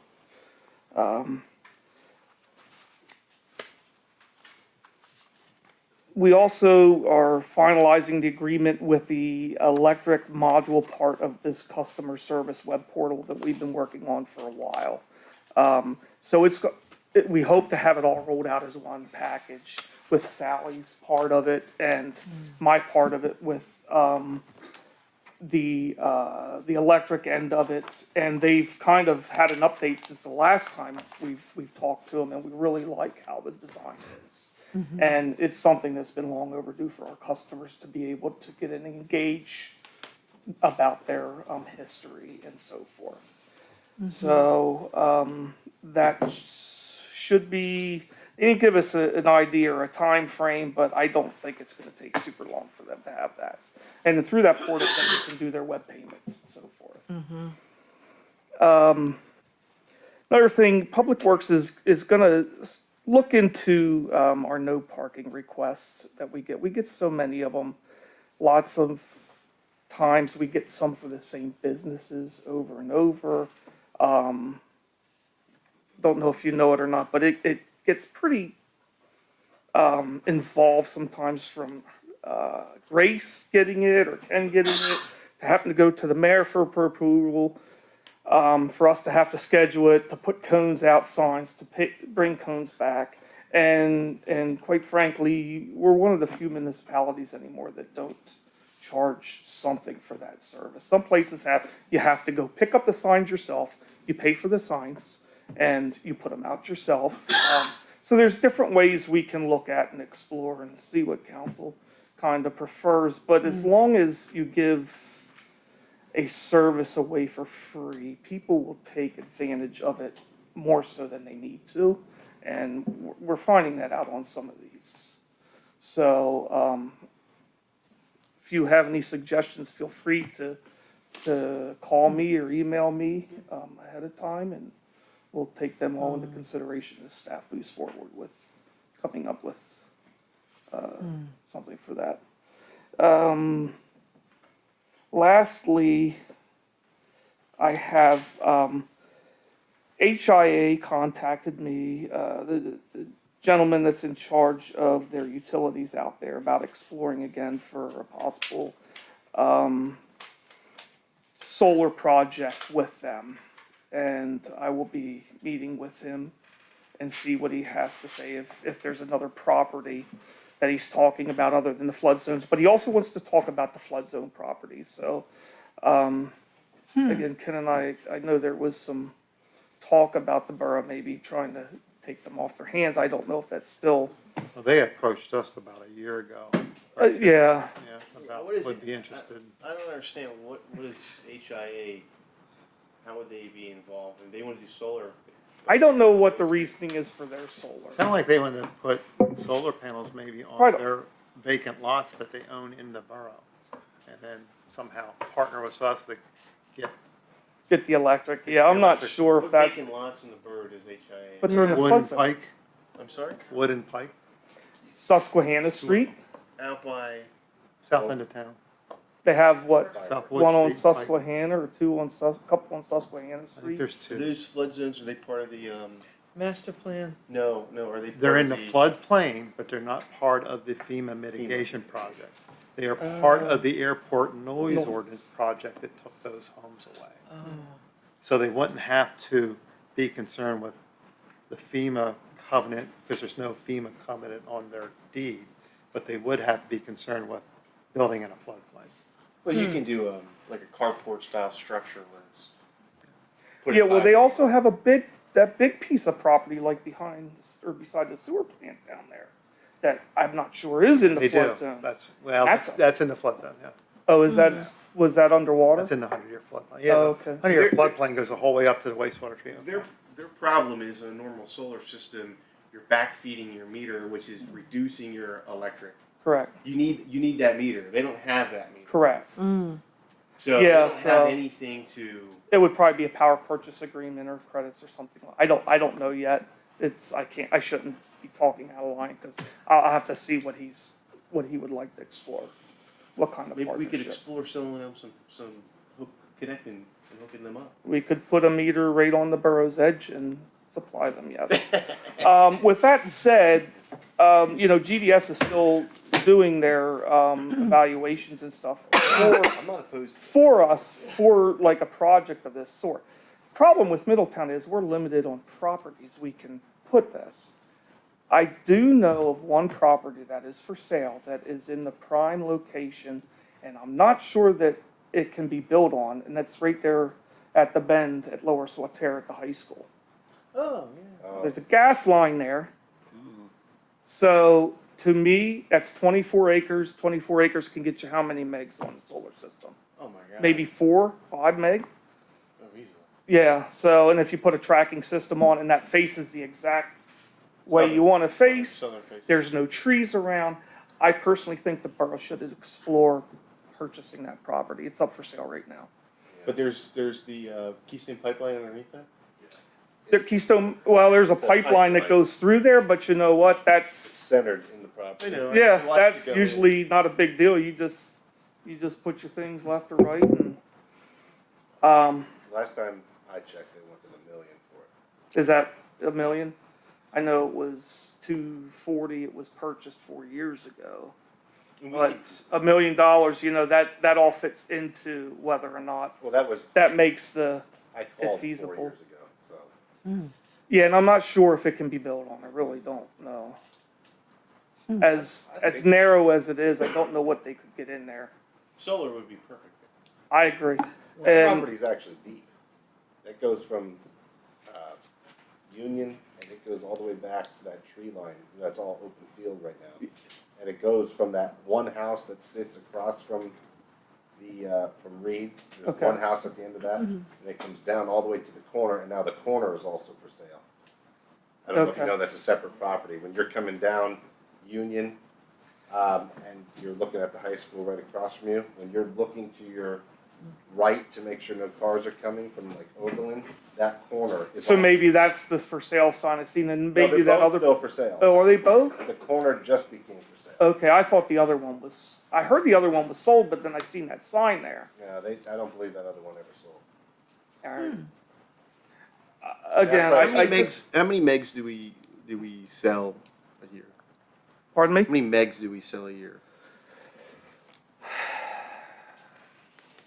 68 average. Our peak is 16 meg, as high as 18 meg.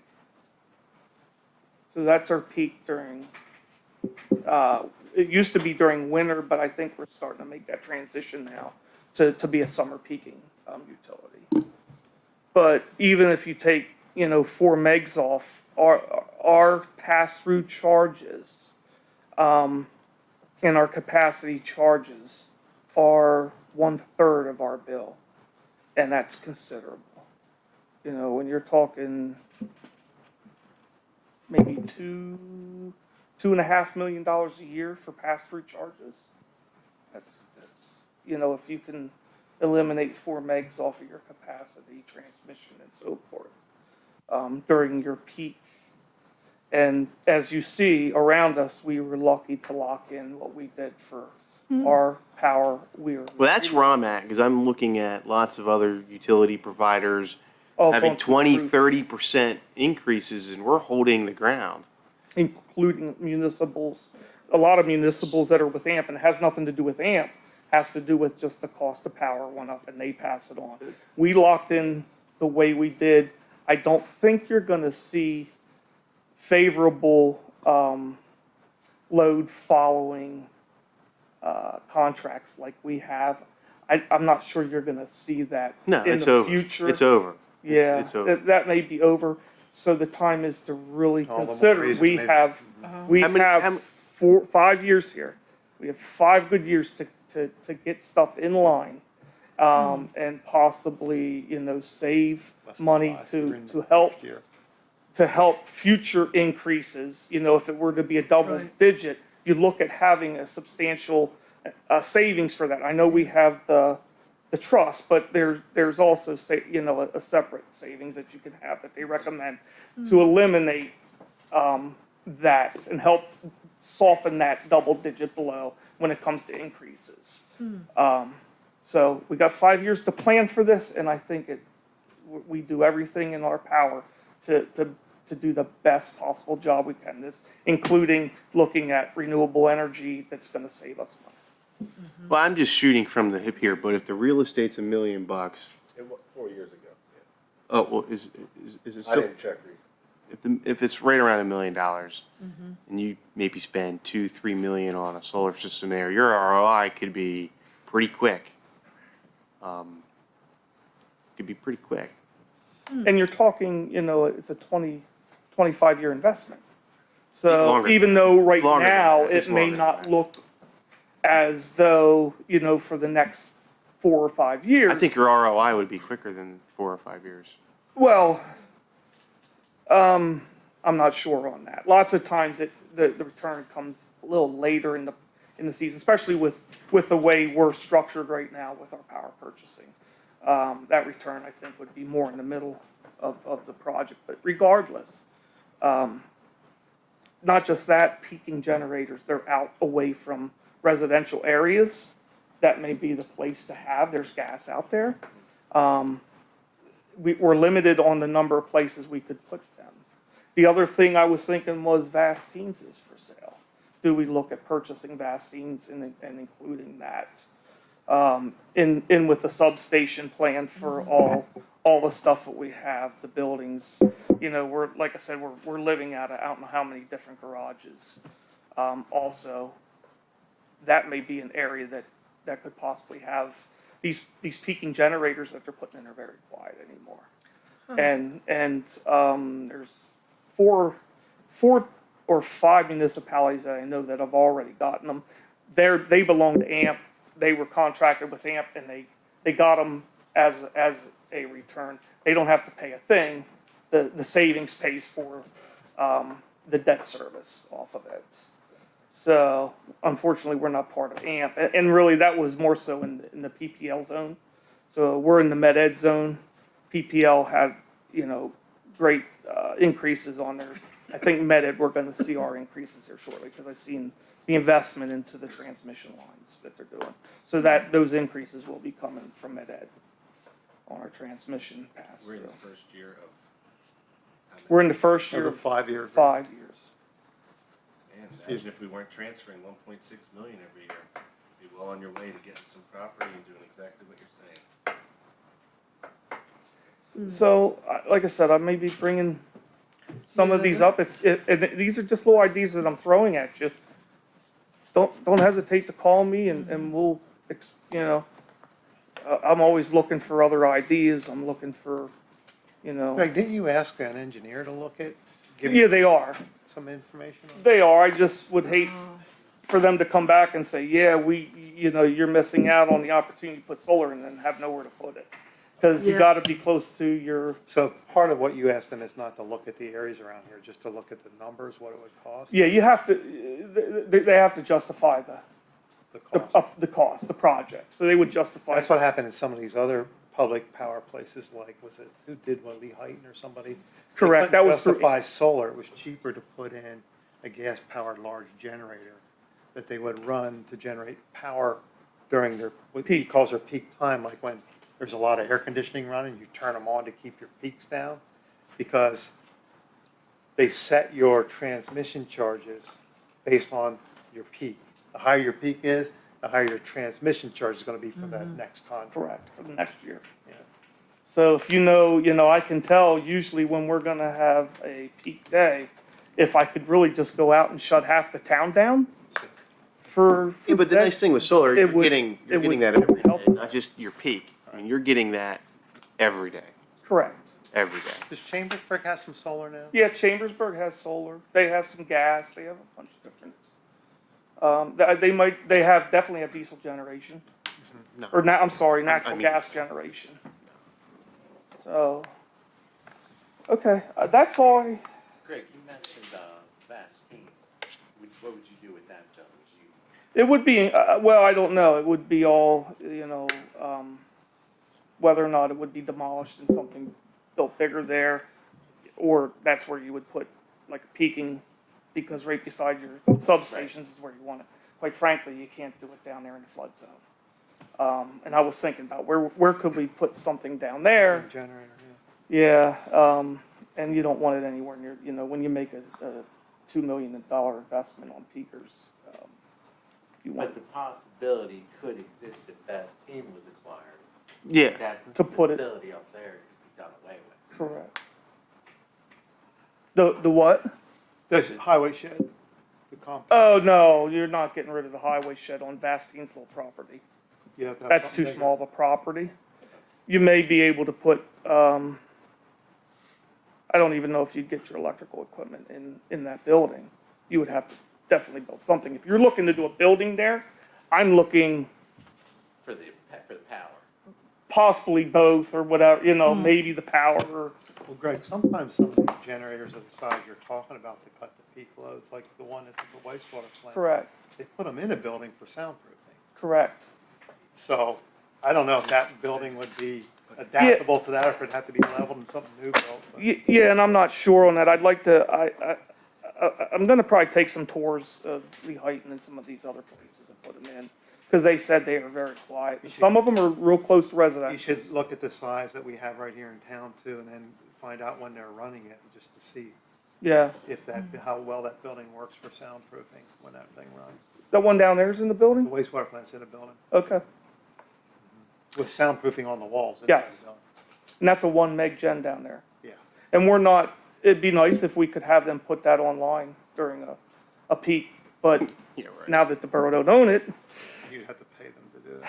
yeah, we would have to come into some kind of contract with them, but maybe that's a possibility too. Hey, throw that on and, So Greg, let me try to understand. You're asking us to mull over the idea of solar.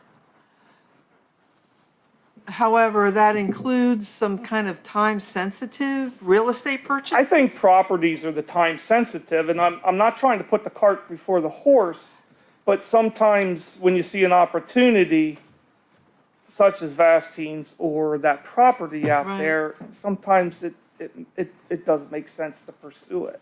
Ooh, we have a I surplus. just wish we were ahead of the game on our study to know exactly if, I can tell you, I'm fairly confident the study's gonna come back and say, yes, anything that you can put in is definitely gonna have a return on your value, for maybe 5, 6, 7 years out. But again, and that's money. I don't know how you do a study though, not to interrupt you. I don't know how you do a study without actually knowing the property, knowing, are you doing trackers, or are you not doing trackers? How many modules you can fit on that piece of real estate? I mean, I don't think their study does not look at putting processes into certain areas. Their study looks at how much generation do you need to go online to make it worth your while, and what type of generation should that be? yeah, no, and I understand that, but until you engage with a solar company or solar engineer that looks at a certain piece of real estate Mm-hmm. and says, this is your sun levels, this is your terrain, Yeah. this is, a good site for trackers or not for trackers.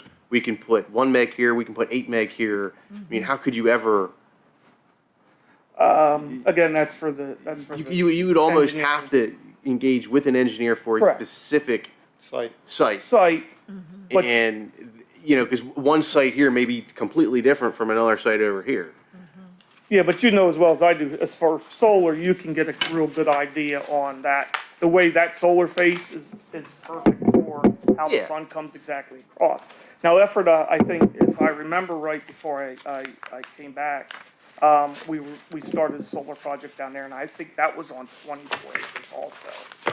And that just completed, and we're gonna go down and visit that one. And, as soon as my buddy gets out of the hospital, he got shocked, got in contact with an electric line and the other year, and was in very bad shape, but he's been going through all kind of operations. I'm gonna talk to him and see how well that's been doing for him. So, there's a lot of their guys left that knows anything. He's the main one that should be able to give me the information that I need. And I think GDS also worked with them on that project, so maybe Garrett Cole can also Take you fill down. me in, yeah. Nice. But again, they're all structured, differently with they buy on blocks, like most people do, buy their power in blocks, so, during the day, they're getting charged, you know, where we're paying $39.15 a megawatt. They may be at $90 or $115 a megawatt. So Greg, are you recommending we show some interest in that in the property out by the high school? I think this was just more of an informational for me to kind of get a feeling from you guys, just to look into it, and if I come back with something for you, not to just go throw something at you and say, hey, by the way, I think you need to pursue buying this now. You know, it's there's nothing I can do right now because I don't have anything. Is that this? Yeah. Okay. I don't have anything. Yeah, I understand. No That's why I'm cost. trying to clarify what Yeah. you're asking us to do. It was more so just to Tell us see- what you're thinking and what you're looking at and where you're going, Correct, possibly. possibly. Okay. Our things are limited. I mean, other than that field in Fry Village, there's not a lot of places for solar. No, I like it. I like it. Field in front of Fry Village. Correct. Yeah. What's the deal? I don't think there's enough acreage there for that, though. No, you need like that. That's. Yeah, you need at least 24 acres to make it sure. And So you, is that for sale right now? no. Everything's for sale. Oh, yes. I'd For say, price. Yeah. And it'd be nice to find out if that property that you're talking about is, you know, kind of unbuildable, because that would help with negotiating. Well, it doesn't have any water or sewer frontage right now. Correct? It has a pending offer on it, and it's in clean and green, someone's gonna have to make up all the taxes. Well, So- that's, But it has a pending offer on it now. so clean and green would be fine because it's a solar farm. That is clean and Keeping green. It just has an offer on it, so yeah, you'd have to. Does the sign say offer? It's on the web, it has a Pending. pending offer on it. Probably the Okay. school district. So we need 24 acres. That's the only available 24 acres tract in That we our know of. area. Correct. But we cannot make a move on it because we don't have enough information. For example, we haven't engaged with a solar engineer who can tell us just what we can get out of that. So, Yeah, I wish I had that information, yeah. because That'd be quite good. frankly, I'd have been on the phone right away with that. For Mm-hmm. the offer. And again, maybe $1 million is way too, you know, $1 million puts the solar project to where it's not feasible. Just don't know. In Ephrata, we structured it where the borough owned the property and they leased it back from the electric company. They leased the property to the electric company for the solar. There's where you. And the money transfer. came back as Lease. revenue towards, bringing businesses in, doing stuff for businesses. It was a real nice deal. And that's what you get when you keep your properties and you own them. So, because you just never know when you know, that was farmland they could have just sold to someone. You just never know when you're gonna need it. Yeah, that's good. All right? Excellent. Thank you. Thank you, guys. Agenda item number 28, Viola joint venture. Looks like they never grace us with their presence. They never want to come visit us and let us know how things are going. So, oh well. Agenda item number 29, council. Does council or the mayor have anything they'd like to add?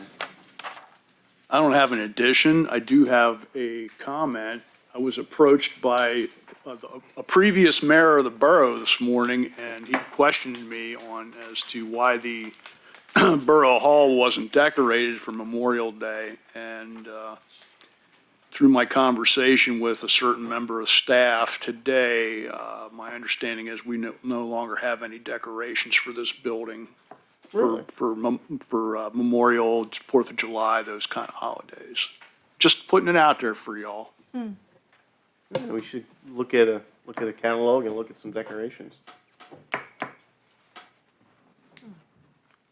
And some fireworks. Oh.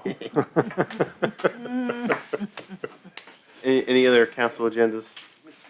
I do have another question for Mr. Willsbach. You mentioned, like, you said there at the very end, after it did something for the businesses. Like, you said after it does something for the businesses with the proceeds? Correct. Well, they lease, the the property that the solar is on, was owned by the electric department, no, it was owned by the borough. So what they did was they, leased the property to the electric for that project. And in return, they get like $200,000 a year. And they put that towards their, I forget what they call it, to generate businesses and do things. I was recently, and I think you and I talked about this in the past. I was recently asked if we could do like an incentive program. Is that kind of what you're? And They don't do incentives as far as electricity goes. It's more so, I don't know how they're spending that money, but it was geared towards, putting it towards businesses and, maybe, buying and I know they do that a lot down there. They buy properties and then, try and decide what businesses they can sell to and get new businesses in town. Maybe they sell a property at a reduced rate for the business, I don't know. But, yeah, I forget exactly what fund they use that for. But I know it's kind of a good deal for them. Mr. Renner, and really, I guess, Mr. Solicitor, that leads to a question. Could we do something with our electric rates to incentivize businesses to move to town? Like maybe for a 3-year period, give them a reduced electric rate? Yeah, and actually, there are some reasonableness restrictions on that, and is it really electric? Are you gonna bring in something that's gonna be a big electric user? Issues like that, as opposed to, just mom and pop things coming in, or, because someone can attack the rates as unreasonable, or like, why am I paying and subsidizing over here? But, theoretically, there's not a strict uniformity requirement, so there is a little latitude, but it's not a wide open, move to Middletown and, So there's get free electric. possibility something could be done. Yeah, you can look at options within that bandwidth of reasonableness. And am I hearing you say they should be higher using electric?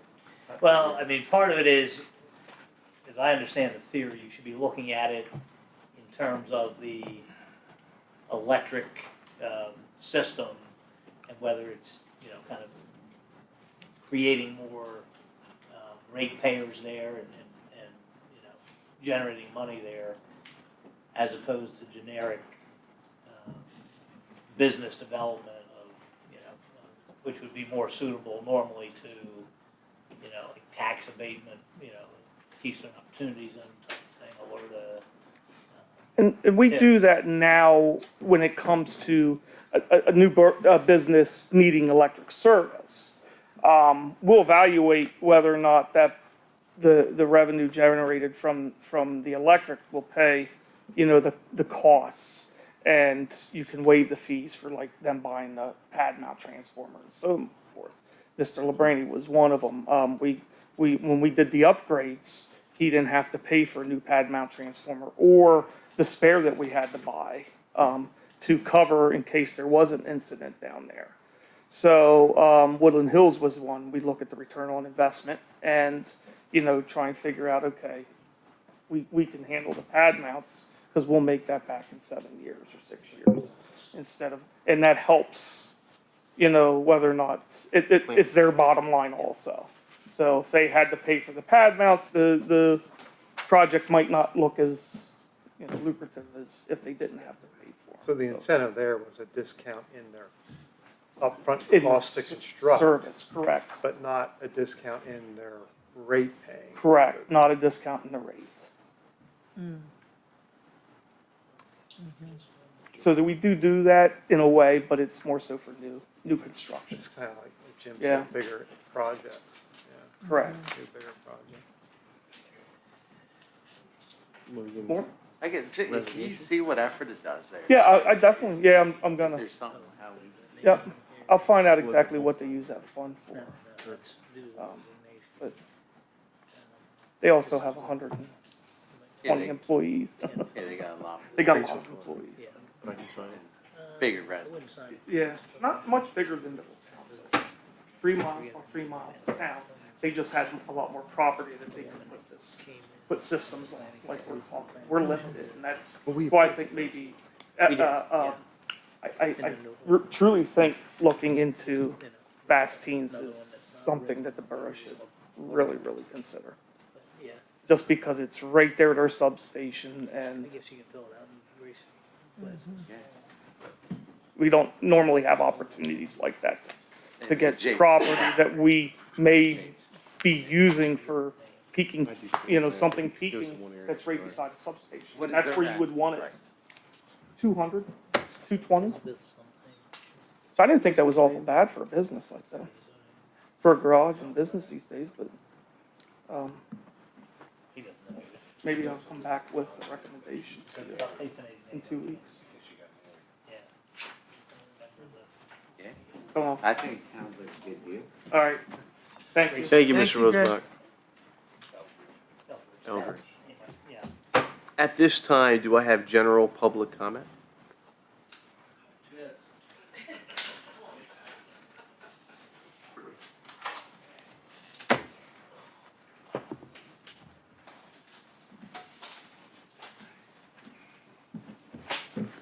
Whoops, Citizen Jack.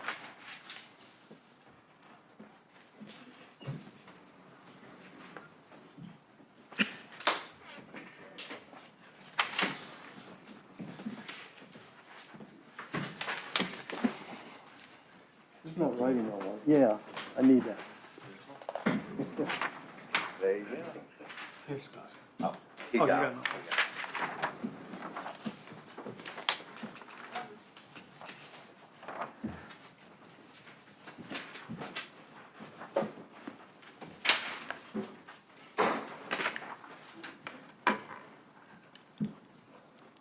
Greg was talking about Vastine, so I'm gonna start with that. Don't we have problems up there with the current substation being over top of sewer? Yeah, they were looking at relocating a storm sewer for that. Well, what if we relocate the transformers off to the right? You'd have to ask, I don't know, I can't picture the drawing right now, how long it is. Well, that's a thought on Vastine's. Yeah, but you're right, if something can be built at a virgin site without taking something else offline to build it in the same spot, that's an advantage. And, these microphones don't, this isn't on here, on your paper. These microphones don't seem to be working too well. In sound is like this wide and voice is about this wide. I got a suggestion, try putting a microphone up there that's a voice microphone, and that just might be enough to pick everybody up instead of these things that you can't hear, people talk all the time. I had a zoning hearing, and after the hearing, they told me nobody could hear. We had an audiovisual company come in and take a look at this, and we got a proposal, but I think Matt and Greg have some questions they got to get with the guy and get some more clarification on his proposal. But one of the proposals, I think, was an additional speaker and changing where they're at, and there's some other things in that proposal. I still think one microphone hanging up there is worth a try, and that should pick everybody up if it's omnidirectional, and if it's a voice microphone. You want to give us a proposal? I'm just I can check on it. I can check for you. All right, back to my handout. About a month or so ago, I was at the Borough Council room attending a Historical Restoration Commission meeting. And a woman come up into the room and asked where the police station Same was. here. Someone was following her. This is where we're at right now. I think there should be a large sign on the back of the borough building at the glass doors where you used to go into the police station when it was there, not a paper sign on the door. So I'm suggesting that the sign should say, "This is 60 West Emall Street. The Middletown Police Station is no longer here. The police station is now at 300 East Emall Street. For non-emergencies matters, call 717-558-6900. That's the county non-emergency number. And for emergencies, call 911.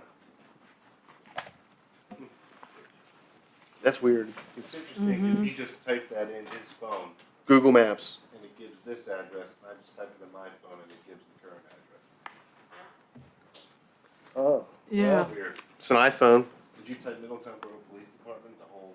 I put Middletown It Police depends on the search engine. Middletown Borough Police Department. No, Jim, it depends on the, what app you're going to. So we're both Like- on our phones or Google Maps. No, I'm talking about, whoever hosting that site. We had an issue at another community one time where trucks were always getting stuck in a residential area because of the address. So if you put borough, it does come up. I'm sorry. It does come up was the different. same name as a street in Harrisburg, Street so on trucks Leaning would or get something. stopped. And we had to actually contact the people who had the app that had that information in it and get them to change it. So all I'm saying, there's a Oh. possibility that that can go on from one search engine to another. When he just typed Middletown Borough Police Department, which is what I typed, he got the correct address. We're on the same search engine. We're both on Google Maps. Okay. I put in Middletown Police Department, and it came up with this address. In case you Mine missed came my, up with 300.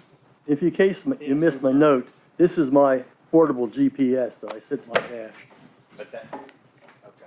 It's like that's not a phone, that's a. Right, but that, when's the software, how long ago did you update the software in that? Because the Garmin is not from the internet, it's from the software.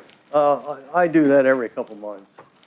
You have it reprogrammed? Well, no, you plug your Garmin into your computer and you download it up. It's true. There's so many. Yeah. Thank you, Jack. Right. Any other general public comment?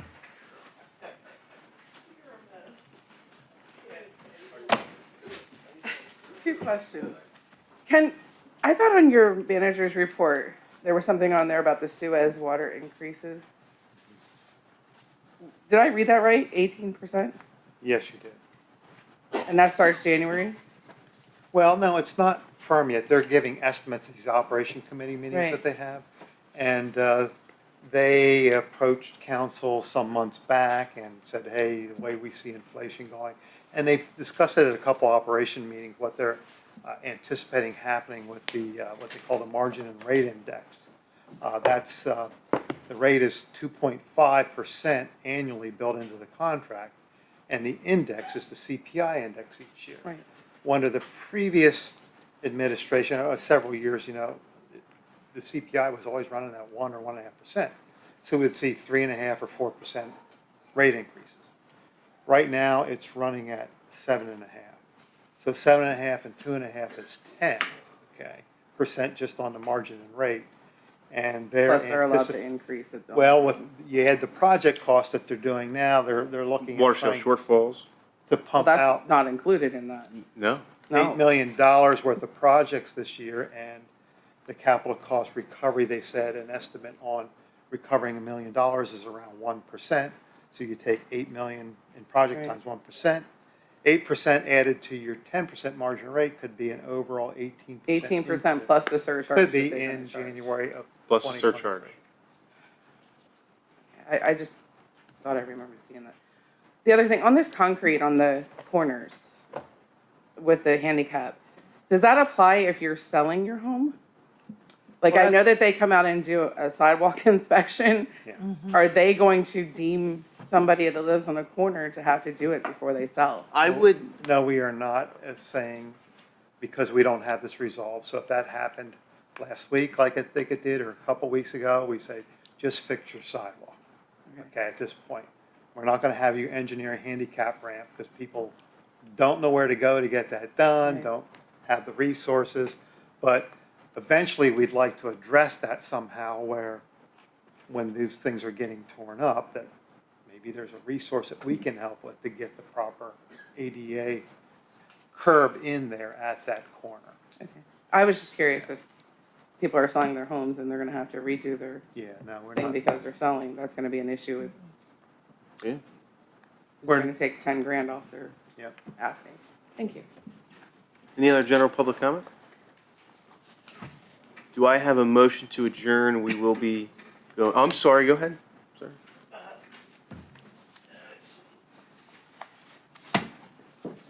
John Elno, follow 507 Lenny Street, Middletown. Can you, Mr. Kirk, Mr. Mayor, can you help me with this? I can help you. Yeah, that, my sister wanted to be recognized, and she never was for the first queen in Pennsylvania. She never was recognized. She asked me to ask you in council. Then she had the things here to hand out to the people. Okay. I think there's a whole bunch of them.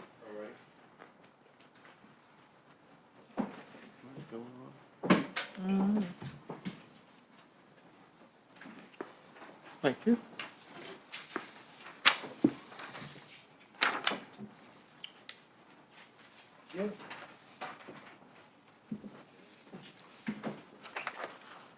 Last deals, okay, we're good.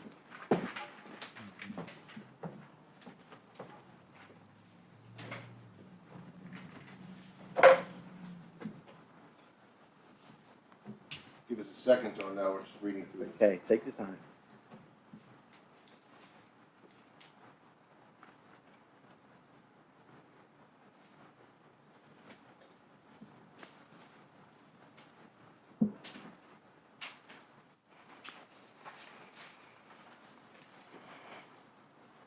All right, so it appears your sister, Maria Frisbee, has had a long career as a model, actress, and humanitarian. Apparently, Miss Pennsylvania in 2004, and a runner-up for 2004 United States Beauty's National Pageant, which was held in Bloomingdale, Illinois. And according to your notes here, she's the first Miss Pennsylvania from Middletown. Yes. And according to her, I guess I'll call it resume here, it looks like she has had a distinguished modeling career and has also been married for 29 years, has a son and daughter, graduated from Penn State. Was that here locally? Penn He State went- locally? He went to Penn State, well, he went here first, Capital Campus, then he went up to the main campus. Well, I think that, I think I could speak on behalf of council in saying we certainly recognize all of her accomplishments. Looks like she's had a long and prestigious career. Thank you for bringing that to our attention. Yes, thank you. That's Thank awesome. you. I'll keep one of those. I think I've had the pleasure of meeting her. Okay, thank you. Okay, thank you. Thank you. Any other general public comment? Seeing none, I'm seeking a motion to adjourn. We will be going to executive session to discuss personnel matters of litigation. We will not be returning. So moved. Second. All in favor? Aye. Aye. Thank you, everybody.